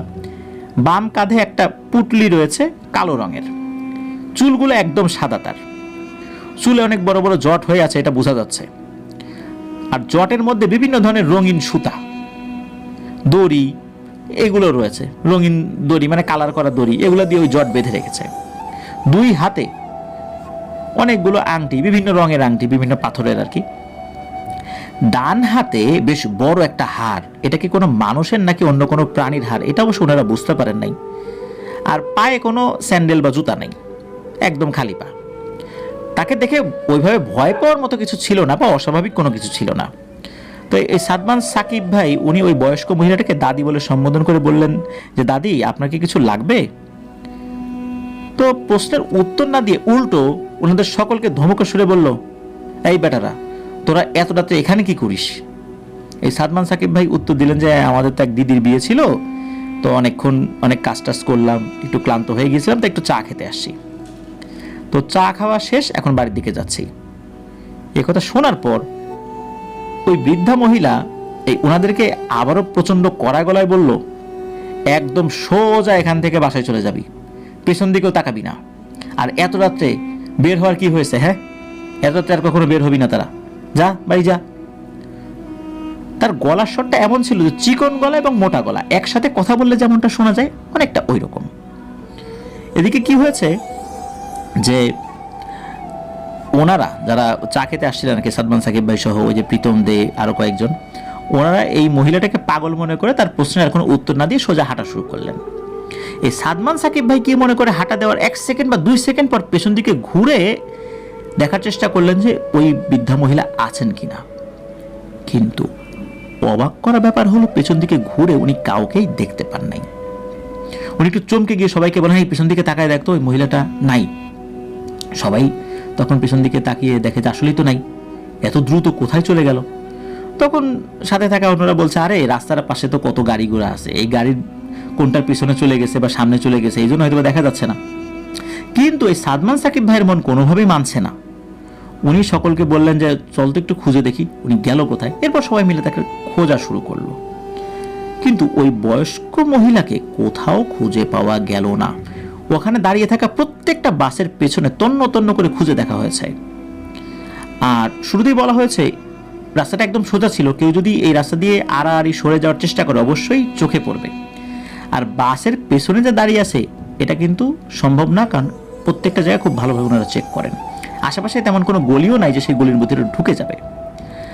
আর একজন বয়স্ক মহিলা ওনাদেরকে ধমক দেওয়ার পর 1-2 সেকেন্ড পরে পেছন দিকে তাকানোর পরে অদৃশ্য হয়ে যাবে, এমনটা না যে রাস্তাটা অন্ধকার ছিল, যথেষ্ট আলো ছিল সেখানে, রাস্তা একদম ক্লিয়ার দেখা যাচ্ছে। তাহলে ওই মহিলাটা কোথায় গেল? ওই মহিলাটা কে ছিল? এরপরেও কিন্তু ওই মহিলাটাকে খোঁজার ওনারা চেষ্টা করেছিলেন। ওনারা যদি ওইখান থেকে প্রীতমের বাড়িতে চলে এসেছিলেন, কিন্তু এরপরেও ওই মহিলাটাকে খোঁজার চেষ্টা করেছিলেন, কিন্তু ওনাকে কোথাও খুঁজে পাওয়া যায়নি। এবং উপস্থিত অনেকেই, বিশেষ করে রাত্রেবেলা যারা ওখানে দোকানদারি করেন, তারাও এই টাইপের কোনো মহিলাকে কখনো দেখেছেন এটাও বলতে পারেন না। এমনকি ওই রাত্রেও ওই ধরনের মহিলাকে কেউ দেখেছেন এটাও কেউ বলতে পারে না।